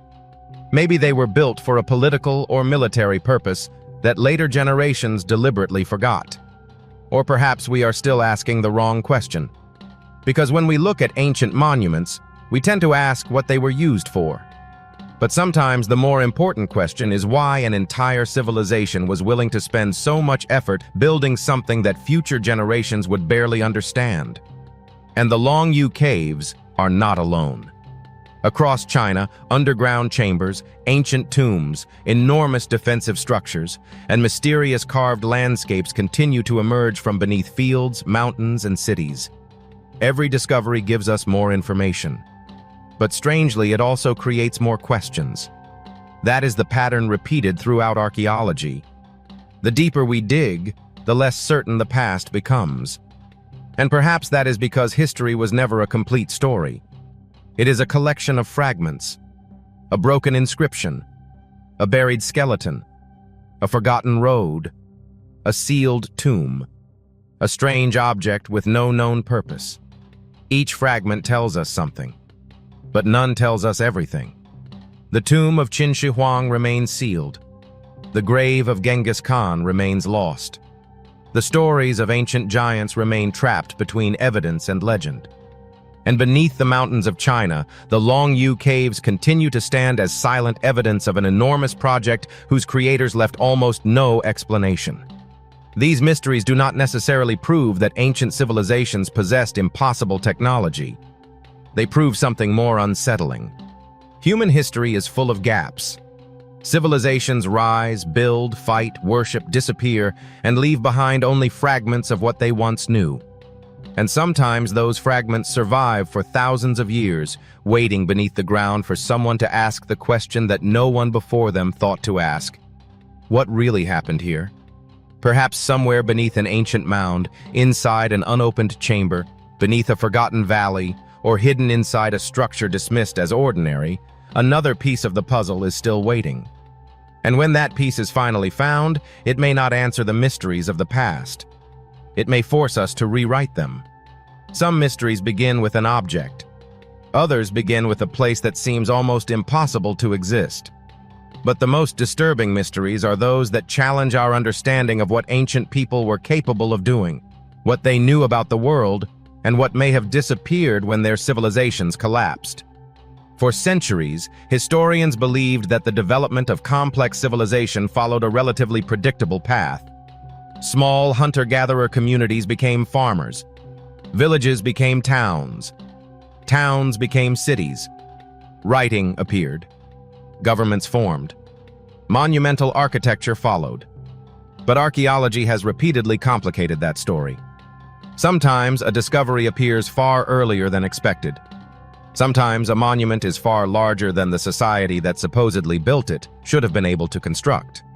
And sometimes an entire settlement disappears so completely that only fragments remain to tell us that it ever existed. Deep in the Turkish landscape stands one of the discoveries that changed the way archaeologists think about the origins of civilization: Göbekli Tepe. Long before the pyramids of Egypt, before Stonehenge, and before the rise of the great cities of Mesopotamia, people were already gathering here to construct enormous stone monuments.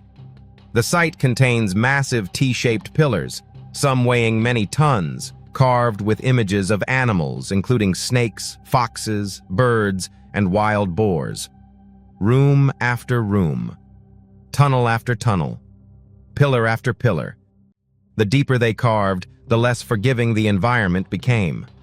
One mistake could collapse a ceiling. One miscalculation could destroy months of labor. And yet, the structures survived. That raises an uncomfortable question.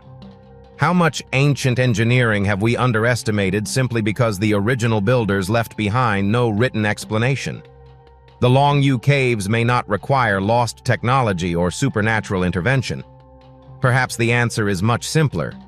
Thousands of workers, generations of accumulated knowledge, careful planning, and an enormous amount of time. But even that explanation creates another mystery. Why would a society invest such extraordinary effort into a hidden underground world and then leave almost no record of it? Maybe the caves were never intended to be seen again. Maybe their purpose was connected to rituals that disappeared with the people who performed them. Maybe they were built for a political or military purpose that later generations deliberately forgot. Or perhaps we are still asking the wrong question. Because when we look at ancient monuments, we tend to ask what they were used for. But sometimes the more important question is, why an entire civilization was willing to spend so much effort building something that future generations would barely understand? And the Long U caves are not alone. Across China, underground chambers, ancient tombs, enormous defensive structures, and mysterious carved landscapes continue to emerge from beneath fields, mountains, and cities. Every discovery gives us more information. But strangely, it also creates more questions.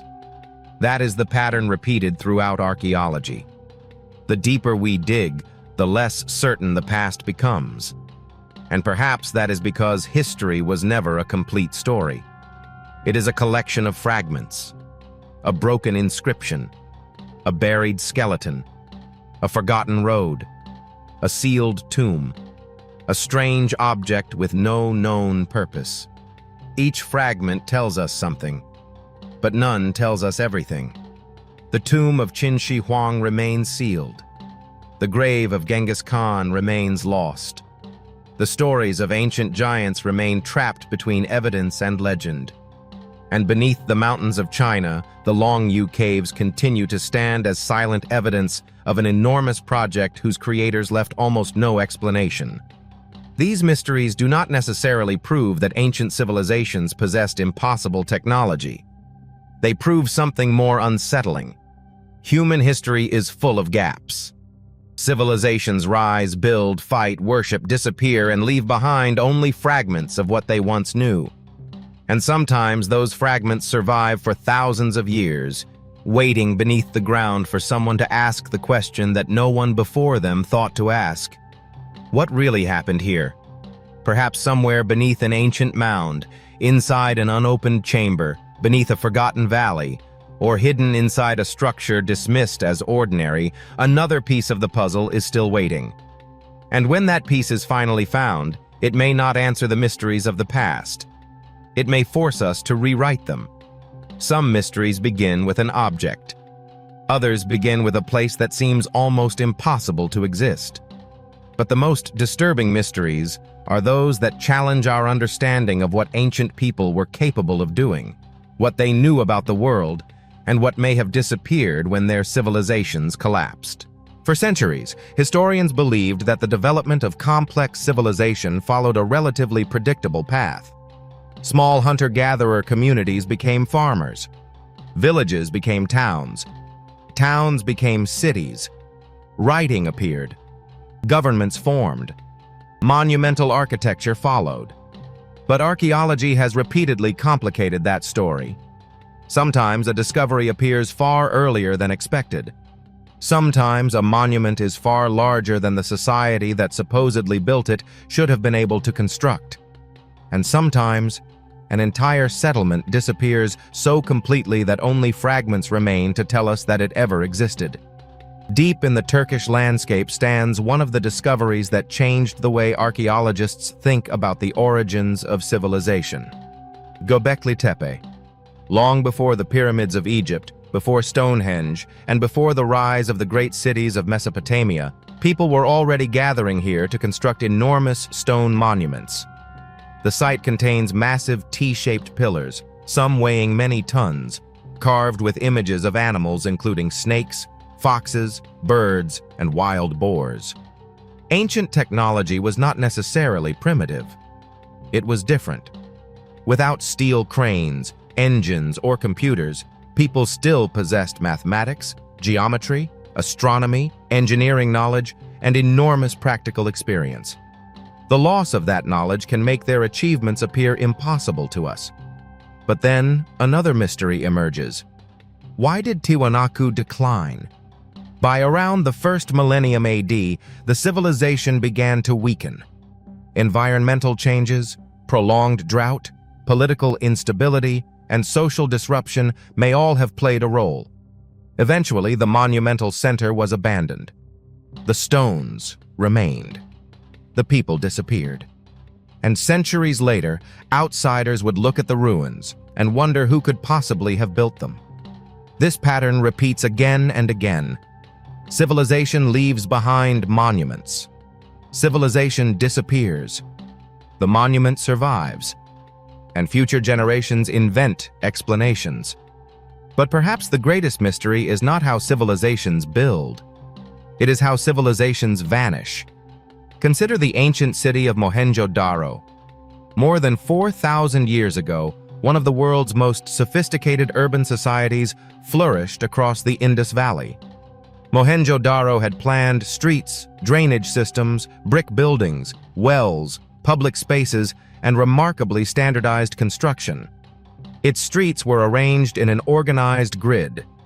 Wastewater flowed through carefully constructed drains. Many houses had bathing areas. The city demonstrated an extraordinary level of urban planning. And yet, sometime around the second millennium BC, the civilization declined. There was no obvious single event comparable to the destruction of Pompeii. No universally accepted invasion.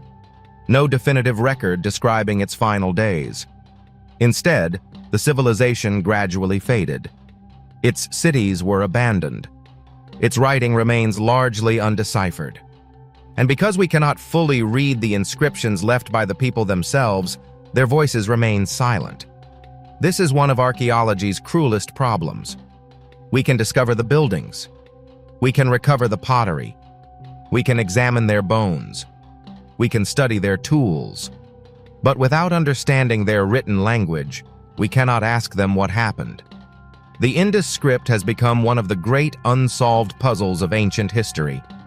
Hundreds of symbols have been identified, appearing on seals, pottery, tablets, and other objects. Researchers have spent decades attempting to decode them. Some believe the symbols represent a full writing system. Others argue that they may represent a more limited system of symbols rather than language.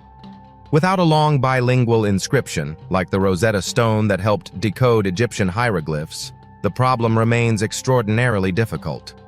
Imagine finding an entire civilization but being unable to hear what its people were saying. That is Mohenjo-Daro, a city preserved in ruins, a civilization preserved in artifacts, a language preserved in symbols, and yet its story remains incomplete. But perhaps the most unsettling mystery connected to the city comes from its human remains. Early excavations uncovered skeletons in several locations, and some interpretations once suggested that the people had died violently during an invasion. The idea became popular because it seemed to provide a dramatic explanation for the city's disappearance. But later research challenged that interpretation. The evidence does not support a simple massacre theory. Instead, the decline appears to have been more complicated. Changing climate conditions, weakening trade networks, environmental stress, and shifting river systems may have gradually undermined the urban centers. This is a reminder that civilization does not always end with fire and war. Sometimes it simply becomes unsustainable. A river changes course. The climate shifts. Crops fail. Trade routes disappear. People leave. And eventually, a city becomes a ruin. Thousands of years later, another civilization rises over the same landscape, unaware of the lives that came before. And perhaps that is why ancient mysteries feel so unsettling. They are not only about the past, they are reflections of ourselves. We look at abandoned cities and ask how people could disappear. But our own cities depend on systems that are just as complex. Water, food, energy, trade, communication, climate. Remove enough pieces, and even the most powerful civilization can become vulnerable. History shows that technological achievement does not guarantee survival. The Romans built roads across continents. The Egyptians built monuments that still stand. The Maya created sophisticated cities and astronomical systems. The Indus civilization built urban infrastructure that remained astonishingly advanced for its time. Yet none of these civilizations lasted forever. Their achievements survived them. Their people did not. And beneath the ruins, another mystery remains. How many civilizations have disappeared without leaving enough evidence for us to recognize them? Archaeology is not a complete record of humanity. It is a filter. Stone survives. Pottery survives. Some bones survive. Wood usually disappears. Cloth disappears. Food disappears. Voices disappear. Memories disappear. Entire settlements can be erased by rivers, deserts, forests, earthquakes, erosion, and rising seas. A civilization could once have occupied a landscape that is now underwater. Another may lie beneath a modern city. Another may have been destroyed so completely that only a few tools remain. This means the historical record may be far more incomplete than we realize. And somewhere beneath the ground, another forgotten world may already be waiting. Perhaps a sealed tomb. Perhaps an abandoned city. Perhaps a collection of inscriptions that could finally reveal the truth behind a vanished people. The frightening part is that we have no way of knowing how close we are to finding it. Every archaeological excavation begins with uncertainty. A shovel enters the earth. A layer of soil is removed. A fragment appears. Then another. And suddenly, something that has been hidden for thousands of years enters the modern world. Sometimes it answers a question. Sometimes it creates 10 more. That is the real nature of unsolved history. The past is not a finished story. It is a locked room with pieces of the key scattered across the planet. And every discovery brings us one step closer to opening the door. But what if, behind that door, we discover that the story of civilization is far stranger than we ever imagined. What if some of the greatest chapters of human history have already vanished? And what if the ruins we see today are not the beginning of civilization's story, but only the fragments that survived its end? There are places on Earth where the past does not feel buried. It feels hidden. Beneath deserts, forests, mountains, and ancient cities, enormous structures continue to challenge everything we think we know about the people who built them. Some were carved from mountains. Some vanished beneath the sea, while others survived only as fragments of stories passed from one generation to another. And sometimes, the mystery becomes frightening because the evidence is real. One of the most extraordinary examples can be found in the deserts of Peru, where enormous lines and shapes stretch across the landscape like a message written for someone who could see the earth from above. The Nazca lines. Created more than 1,000 years ago by the Nazca culture, these enormous geoglyphs cover the desert with straight lines, geometric shapes, and gigantic figures representing animals, plants, and strange human-like forms. Some drawings are hundreds of meters long. A hummingbird, a spider, a monkey, a condor, a tree, and countless geometric patterns that disappear into the horizon. The mystery is not simply that the Nazca people created these images. It is how they created them with such accuracy. Standing on the ground, a person cannot see the complete design. The figures only become fully recognizable from the air or from elevated terrain. This simple fact inspired one of the most famous theories in modern mystery culture. Perhaps the Nazca were trying to communicate with beings from the sky. Perhaps the lines were landing signals. Perhaps they were created for visitors from another world. But there is no credible archaeological evidence proving an extraterrestrial connection. Researchers have proposed more practical explanations. Some lines may have been connected to religious ceremonies. Others could have represented pathways used during ritual processions. Some may have had astronomical or water-related significance. And the Nazca people had a clever method for creating them. By removing the darker surface stones and exposing the lighter soil beneath, they could create enormous lines that remained visible for centuries in the exceptionally dry desert environment. The mystery, therefore, may not require impossible technology. But something still feels extraordinary. Imagine standing in that desert more than 1,000 years ago. There are no airplanes, no satellites, no maps showing the complete design. Yet you begin constructing a shape hundreds of meters long. You walk across the landscape, following a plan that future generations will not understand. You continue for days, perhaps months. And when the work is complete, the desert contains an image so enormous that its full form cannot be appreciated from the ground. Why? What did the builders imagine? Who was supposed to see it? Was the landscape itself considered sacred? Or were the lines part of ceremonies designed to connect the living world with the supernatural? We may never know, because the people who created the Nazca lines left no written explanation. Their message survives, but the meaning is gone. And that is one of archaeology's greatest frustrations. We can see what ancient people built. We can sometimes determine how they built it, but we cannot always understand why. Travel thousands of kilometers across the ocean, and another ancient mystery emerges from the jungle. Deep within Cambodia lies Angkor, the remains of a vast civilization whose scale was once almost unimaginable. At its heart stands Angkor Wat, one of the largest religious monuments ever constructed. Its towers rise above the surrounding forest, while enormous galleries are covered with detailed carvings depicting gods, kings, battles, and scenes from Hindu mythology. But Angkor Wat is only part of the mystery. The greater city of Angkor stretched across an enormous area, supported by reservoirs, canals, roads, temples, and sophisticated hydraulic systems.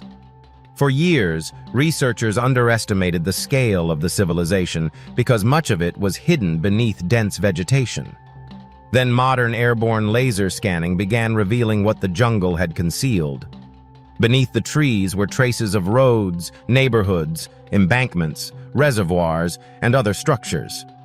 The landscape itself began to reveal the outline of a gigantic urban system. This discovery transformed the way researchers viewed Angkor. It was not simply a collection of temples surrounded by jungle. It was a vast urban landscape. But then came the next question. Why did it decline? Angkor survived for centuries. Its rulers built increasingly elaborate monuments. Its population expanded. Its hydraulic infrastructure became more sophisticated. And then, gradually, the system began to weaken. Climate change appears to have played an important role. Researchers have found evidence of periods of extreme drought interrupted by intense rainfall. Such conditions could have damaged reservoirs, canals, and other infrastructure. A system designed to control water could become vulnerable when the climate itself became unpredictable. Political changes and shifting trade routes may have added further pressure. Eventually, the center of power moved. The great city declined. The jungle returned. Roots wrapped around stones. Trees grew through walls. Temples disappeared beneath vegetation. And for centuries, outsiders could look at the ruins without realizing the enormous city that once surrounded them. This is one of the most haunting patterns in human history. Nature does not care about civilization. A city can take centuries to build. A forest can reclaim it in a few generations. A monument can survive. The people who built it can disappear. But the mystery becomes even deeper when we realize that Angkor was not an isolated case. Across the world, ancient cities have been abandoned for reasons that remain only partially understood. Climate shifts, disease, war, economic collapse, political instability, resource shortages. Sometimes several of these forces act together. Civilization rarely collapses because of one simple reason. And perhaps that is why modern societies should pay attention. The ruins of Angkor are not merely beautiful reminders of the past. They are warnings. Even sophisticated infrastructure can fail. Even powerful states can decline. Even cities that appear permanent can become archaeological sites. But if Angkor demonstrates how civilization can disappear beneath vegetation, another site shows how an entire ancient world can disappear beneath water. Doggerland. Thousands of years ago, the North Sea looked completely different. What is now open ocean was once a vast landscape connecting Britain with continental Europe. Rivers flowed through forests. Animals crossed open plains. Hunter-gatherers moved through wetlands and grasslands. People lived, hunted, fished, and died there. Then the climate changed. The last ice age ended. Huge quantities of water that had been locked in glaciers returned to the oceans. Sea levels rose. The coastline moved. Slowly at first. Then more dramatically. Eventually, the land known as Doggerland was swallowed by the North Sea. But the story may have ended with a catastrophic event. Around 800 years ago, a massive underwater landslide off the coast of Norway triggered the Storegga tsunami. Waves surged across the North Sea. For communities living on low-lying Doggerland, such an event could have been devastating. Imagine waking before sunrise. The landscape you know is calm. Then the sea begins moving toward you. A wall of water crosses the land. Animals flee. Rivers overflow. Camps disappear. People run toward higher ground. But where can you escape when the entire region is low and exposed? The tsunami may have destroyed communities that left little evidence above the water. Then the sea continued to rise. The remaining land shrank. Eventually, the last pieces disappeared. Today, fishermen sometimes recover bones, tools, and other artifacts from the North Sea. These objects are fragments of a drowned world. The people who used them could never have imagined that their homeland would eventually lie beneath hundreds of meters of water. And that creates a terrifying realization. There may be countless ancient settlements beneath the oceans. For most of human history, people lived close to rivers, lakes, coastlines, and fertile plains. Many of those places are now underwater. The ocean may be hiding chapters of human history that archaeology has barely begun to explore. And then there are underwater structures whose origins remain controversial. Off the coast of Japan lies a massive formation known as the Yonaguni Monument. Discovered by divers in the 1980s, the structure contains enormous terraces, flat surfaces, steps, and sharp geometric features. To some observers, it looks like an ancient city carved from stone. The idea of a submerged civilization is irresistible. Could this be the remains of a forgotten culture destroyed by rising seas? Could it be connected to the legendary lost continent of Mu? Or is the explanation entirely natural? Many geologists believe the formation is a natural sandstone structure shaped by fractures, erosion, and tectonic activity. The sharp angles can look remarkably artificial because certain types of rock naturally break along straight planes.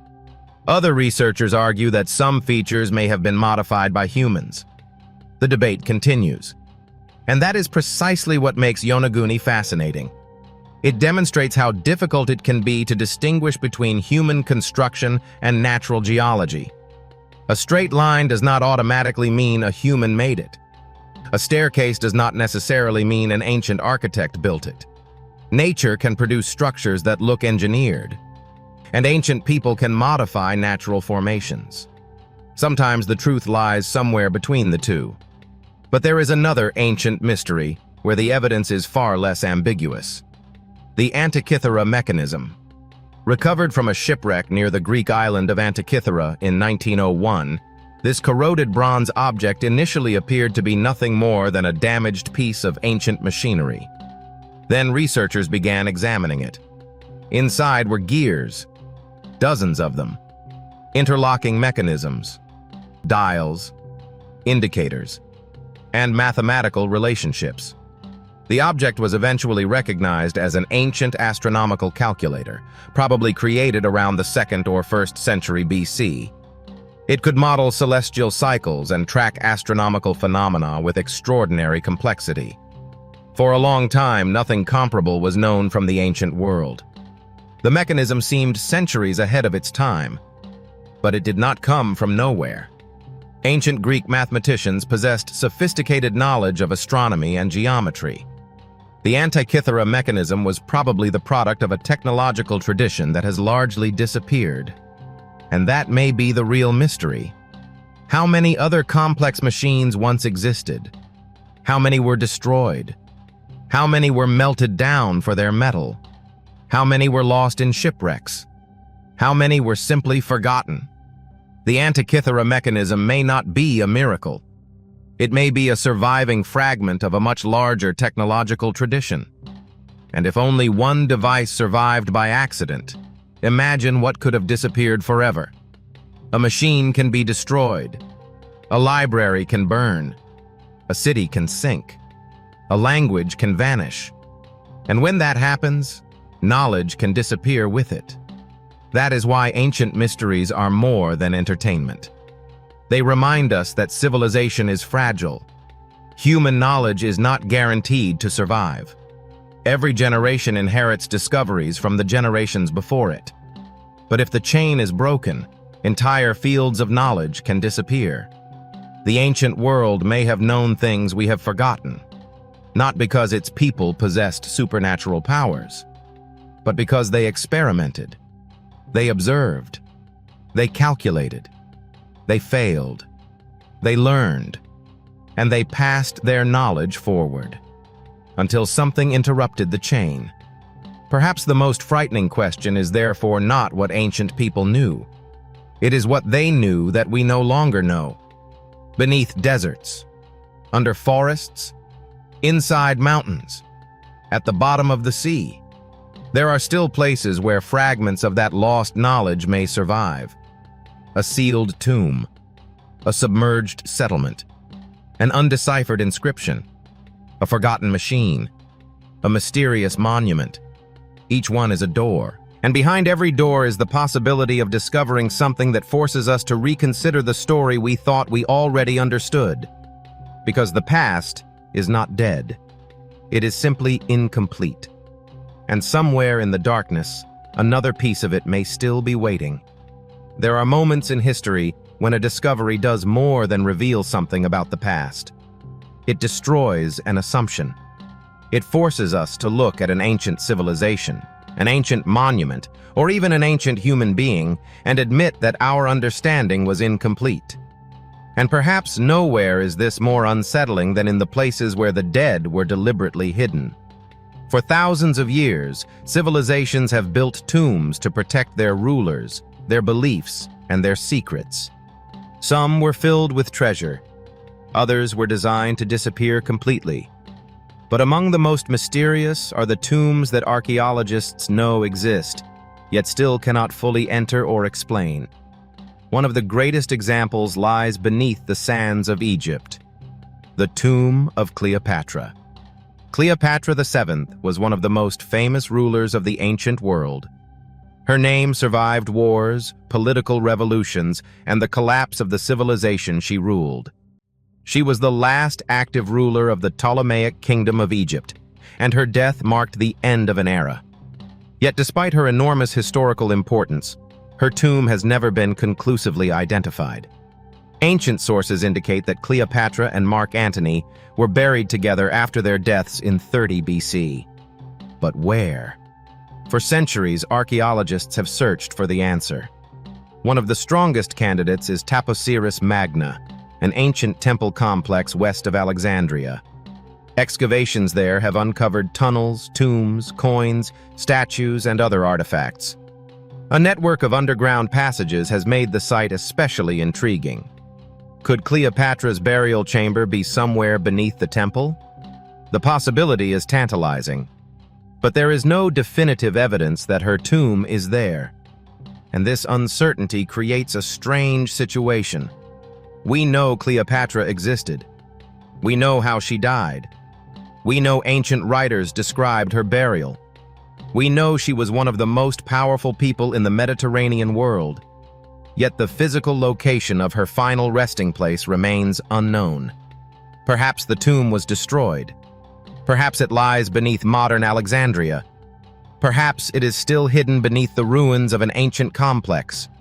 Or perhaps archaeologists have walked past it without realizing what they were seeing. This is the problem with lost tombs. The absence of evidence does not necessarily mean the absence of the tomb. Ancient cities changed. Buildings collapsed. Stones were reused. Floods altered landscapes. Earthquakes buried structures.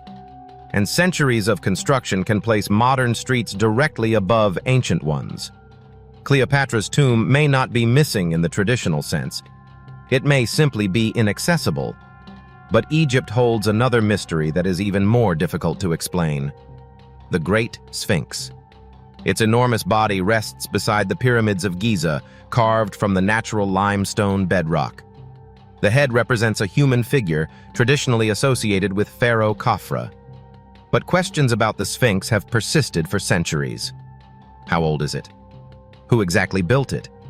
Why was so much effort invested in creating a creature with a human head and lion's body? The conventional archaeological interpretation places the Sphinx within the Old Kingdom, around the reign of Khafra, more than 4,500 years ago. Yet some researchers have argued that erosion patterns on the body indicate exposure to heavy rainfall, potentially suggesting that portions of the structure are older than traditionally accepted. Mainstream geologists and archaeologists have strongly disputed this interpretation, pointing to other forms of weathering and the complex geological history of the site. The debate remains controversial, but the Sphinx itself continues to provoke a deeper question. Why did the ancient Egyptians choose this particular form? A human head, a lion's body, a monument facing the rising sun, a guardian carved into the earth. Perhaps it represented royal power. Perhaps it symbolized protection. Perhaps it connected the pharaoh with the gods. Or perhaps its meaning changed over time. Ancient monuments rarely have a single purpose. They can be political statements, religious symbols, astronomical markers, and expressions of power simultaneously. The Sphinx may have been all of these, but what happened to its missing nose? For centuries, stories blamed Napoleon's soldiers. Historical evidence, however, indicates that the nose was already missing before Napoleon arrived in Egypt. One account attributes the damage to a religious iconoclast named Muhammad Sa'im al-Dar in the 14th century, although the exact circumstances remain uncertain. The truth is that even the damage to one of the world's most famous monuments became part of its mythology. That tells us something important. Sometimes the mystery surrounding an object becomes almost as powerful as the object itself. Travel north from Egypt, and another ancient puzzle appears in the ruins of the Roman world. The Roman Empire left behind roads, bridges, amphitheaters, aqueducts, temples, and cities. But among the strangest surviving objects are small bronze instruments known as Roman dodecahedra. More than 100 have been discovered across parts of Europe. They are usually hollow bronze objects with 12 flat faces. Each face contains a circular opening. Small knobs protrude from the corners, and no surviving Roman text clearly explains what they were used for. This is extraordinarily unusual. The Romans recorded enormous amounts of information. They wrote about warfare, architecture, religion, agriculture, engineering, medicine, trade. Yet these strange objects remain almost completely absent from their written literature. What were they? One theory suggests they were measuring instruments. Another proposes that they were candle holders.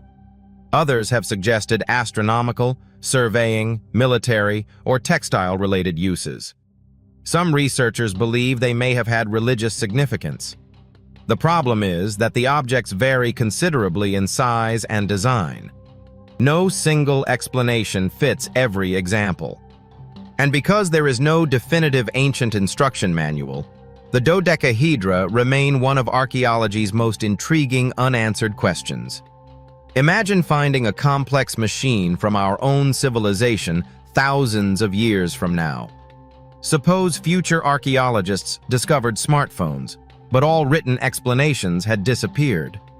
They might conclude that the objects were religious tablets, or decorative mirrors, or perhaps ceremonial devices.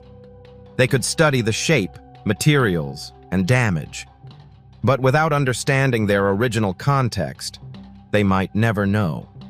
That is exactly the problem with many ancient mysteries. Context is everything. An object separated from its society becomes a puzzle, and sometimes the entire civilization that could explain it is gone. This is why the ancient world can appear stranger than it really was. We see fragments, not the complete picture. But there is one ancient object that reveals how advanced scientific thinking could become long before modern technology. The Antikythera mechanism has already shown us that ancient Greek engineers understood complex gear systems. Yet another discovery demonstrates how sophisticated ancient astronomy could be: the Maya civilization. For centuries, popular culture portrayed the Maya as mysterious people who somehow predicted the end of the world. In reality, the Maya developed an extraordinary system of mathematics, writing, architecture, and astronomical observation. They created calendars capable of tracking complex cycles. They observed the movement of planets. They recorded eclipses. They developed a concept of zero independently of many other mathematical traditions. And their cities contained enormous pyramids, temples, palaces, and plazas. Yet the classic Maya civilization experienced a major decline. Cities across the southern lowlands were gradually abandoned between roughly the 8th and 10th centuries. Again, there was no single universally accepted explanation. Climate change may have played a role. Prolonged droughts could have placed pressure on agriculture. Warfare between competing city-states may have intensified. Population growth could have placed increasing demands on resources. Political systems may have fractured, and trade networks may have changed. But the Maya did not simply disappear. Their descendants survived. Maya languages are still spoken. Maya communities continue to exist. The mystery is the transformation of the civilization's great urban centers, not the disappearance of the people themselves. That distinction matters. Archaeological ruins can make it seem as though an entire civilization vanished overnight. But history is rarely that simple. People move. Political systems collapse. Cities decline. Cultures transform. And sometimes the civilization continues in a completely different form. This brings us to one of the most famous mysteries of all: the disappearance of the Roanoke colony. In 1587, English settlers established a colony on Roanoke Island in what is now North Carolina. The colony struggled. Supplies became scarce. The governor, John White, returned to England to obtain assistance. But war with Spain delayed his return. When he finally came back years later, the settlement had disappeared. The houses were gone. The colonists were gone. And the only famous clue was a word carved into wood: Croatoan. No bodies. No clear battle site. No definitive record of what happened. The colony became known as the Lost Colony. Over the centuries, theories multiplied. Perhaps the colonists moved to another settlement. Perhaps they integrated with nearby indigenous communities. Perhaps disease, starvation, conflict, or a combination of factors destroyed the colony. Archaeological discoveries have provided clues supporting the possibility that some colonists may have relocated. But no explanation has been universally accepted. And that is why Roanoke continues to capture the imagination. An entire community disappears. One word remains. And centuries later, we are still trying to reconstruct the final chapter. The mystery reminds us how quickly human presence can vanish. A settlement can exist. People can live there. Children can be born. Homes can be built. Tools can be used.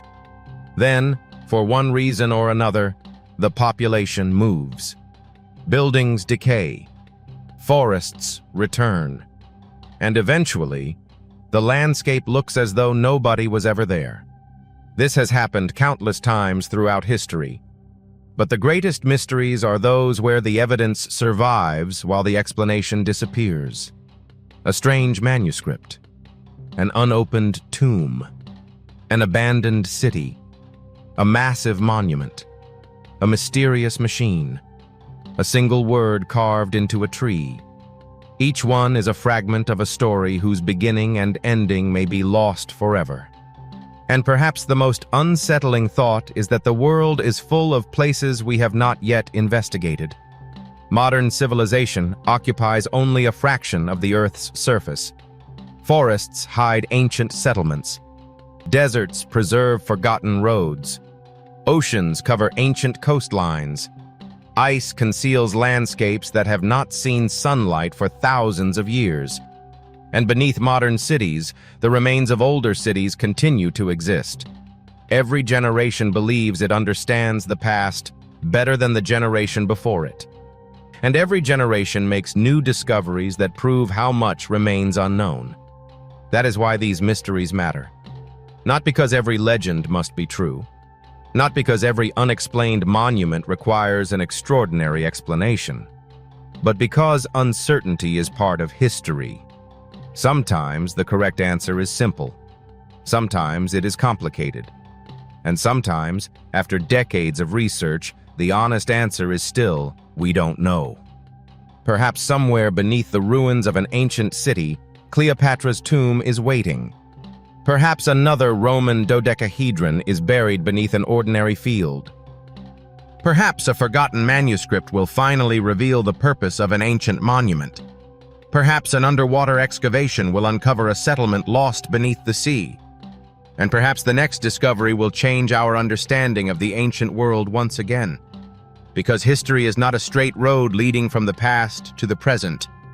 It is a maze. And every answer opens another passage. Every discovery creates another question. And somewhere in that maze, behind a sealed door that has remained closed for thousands of years, the next mystery may already be waiting. And perhaps the most frightening mystery of all is not hidden inside a tomb, beneath an ancient city, or at the bottom of a forgotten cave.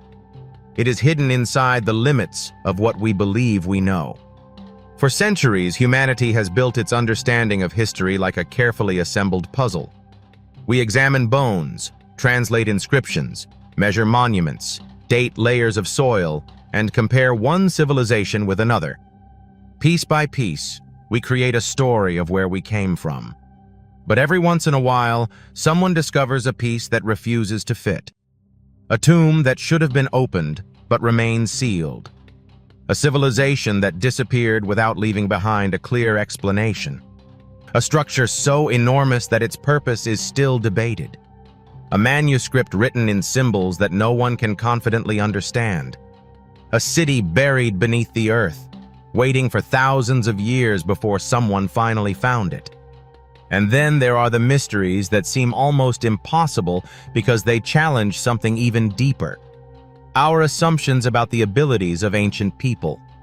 Consider the untouched tomb of China's first emperor.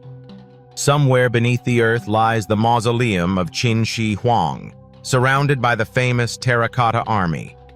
Thousands of soldiers have already emerged from the surrounding earth, each with individual details carved into their faces. Yet the central burial chamber remains sealed. Ancient records describe rivers of mercury flowing through an underground representation of the empire, with the heavens recreated above the emperor's final resting place. Modern technology could potentially reveal what lies inside, but the tomb remains unopened. Not because humanity has forgotten about it, but because sometimes the greatest mystery is knowing that something is there and choosing not to disturb it. Then there is Genghis Khan, the man who created one of the largest contiguous empires in human history, died more than 8 centuries ago. Yet his final resting place remains unknown. According to tradition, those responsible for his burial went to extraordinary lengths to conceal the location. Stories claim that witnesses were eliminated, landmarks were destroyed, and the surrounding landscape was deliberately altered. Whether every part of the legend is true or not, the result is undeniable. The grave of one of history's most powerful rulers has never been conclusively identified. Imagine that. A man whose armies crossed enormous distances, whose empire reshaped Eurasia, and whose name survived for centuries. Yet the earth has hidden the location of his final resting place. And perhaps that is the ultimate irony of history. The greater the person, the greater the monument, the greater the empire. The more impossible it sometimes becomes to find what remains. But ancient mysteries are not always about famous rulers. Sometimes they begin with something much stranger. Across Europe and the Mediterranean, stories have appeared for centuries describing enormous human beings. Some were dismissed as mythology. Others were interpreted as religious symbolism. And occasionally, strange skeletal discoveries have been claimed as evidence of something far more disturbing. One such story emerged from France, where an alleged enormous skeleton was once associated with the legend of a prehistoric giant. The problem is that extraordinary claims require extraordinary evidence. And in many of these cases, the evidence disappears, is misunderstood, or turns out to be fraudulent. That does not make the stories meaningless. It makes them more interesting. Because every false discovery teaches us something about what people desperately wanted to believe. And every genuine discovery reminds us that reality itself can be stranger than fiction. Then there are the Long Yu caves in China. Hidden beneath the surface for centuries, these enormous underground chambers were not carved randomly. Their walls contain countless parallel markings, carefully cut surfaces, and enormous spaces that seem to have required an extraordinary amount of labor. The caves were discovered by modern villagers who pumped water from what they believed were ordinary ponds. But the ponds concealed something else: a vast underground world. The scale of the excavation is staggering.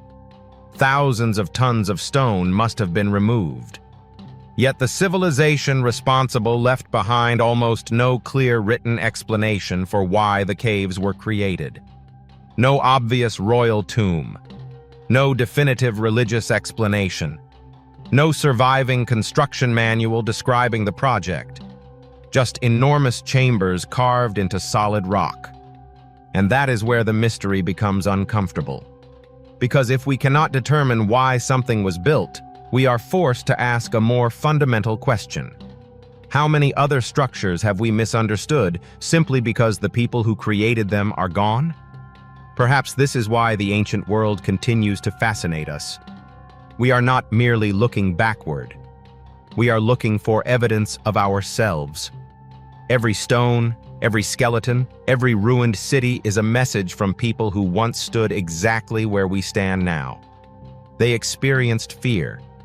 They loved. They fought. They created families. They worshipped gods. They watched the stars. They wondered what existed beyond the horizon. And then, eventually, they disappeared. Civilizations that once seemed permanent became ruins. Languages that were spoken by thousands became undecipherable symbols. Kings who believed their names would last forever became anonymous figures beneath the sand. Entire landscapes changed.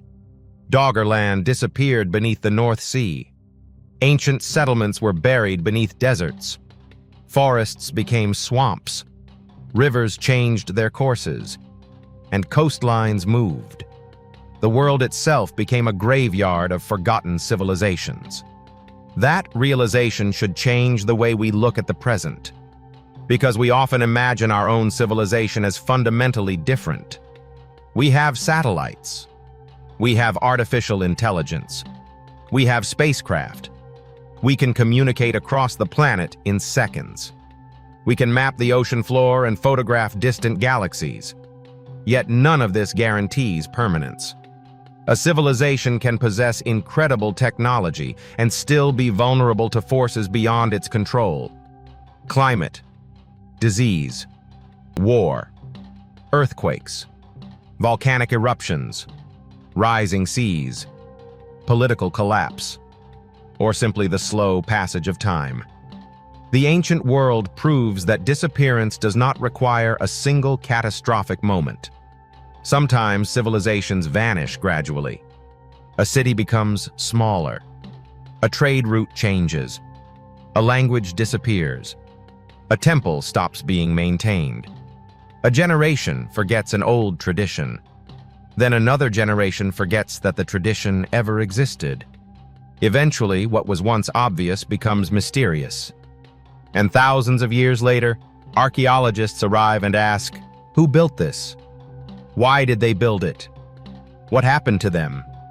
And perhaps the most haunting possibility is that some of the answers are already gone forever.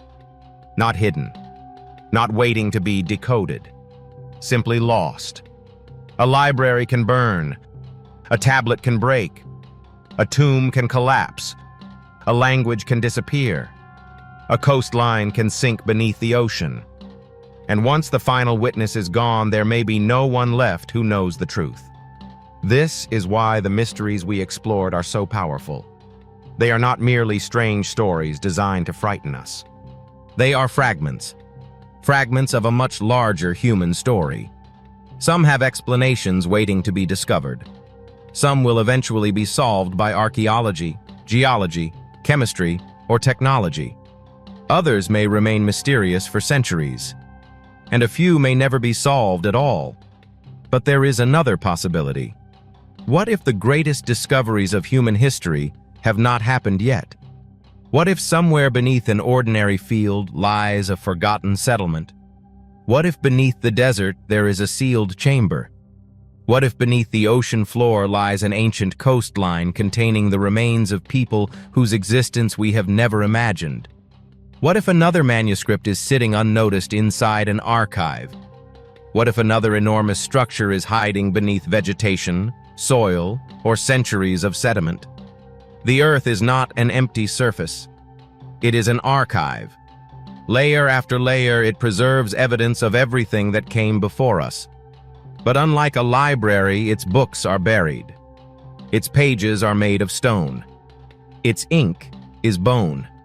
Its chapters are written in collapsed walls, broken pottery, pollen, footprints, DNA, and fragments of forgotten tools.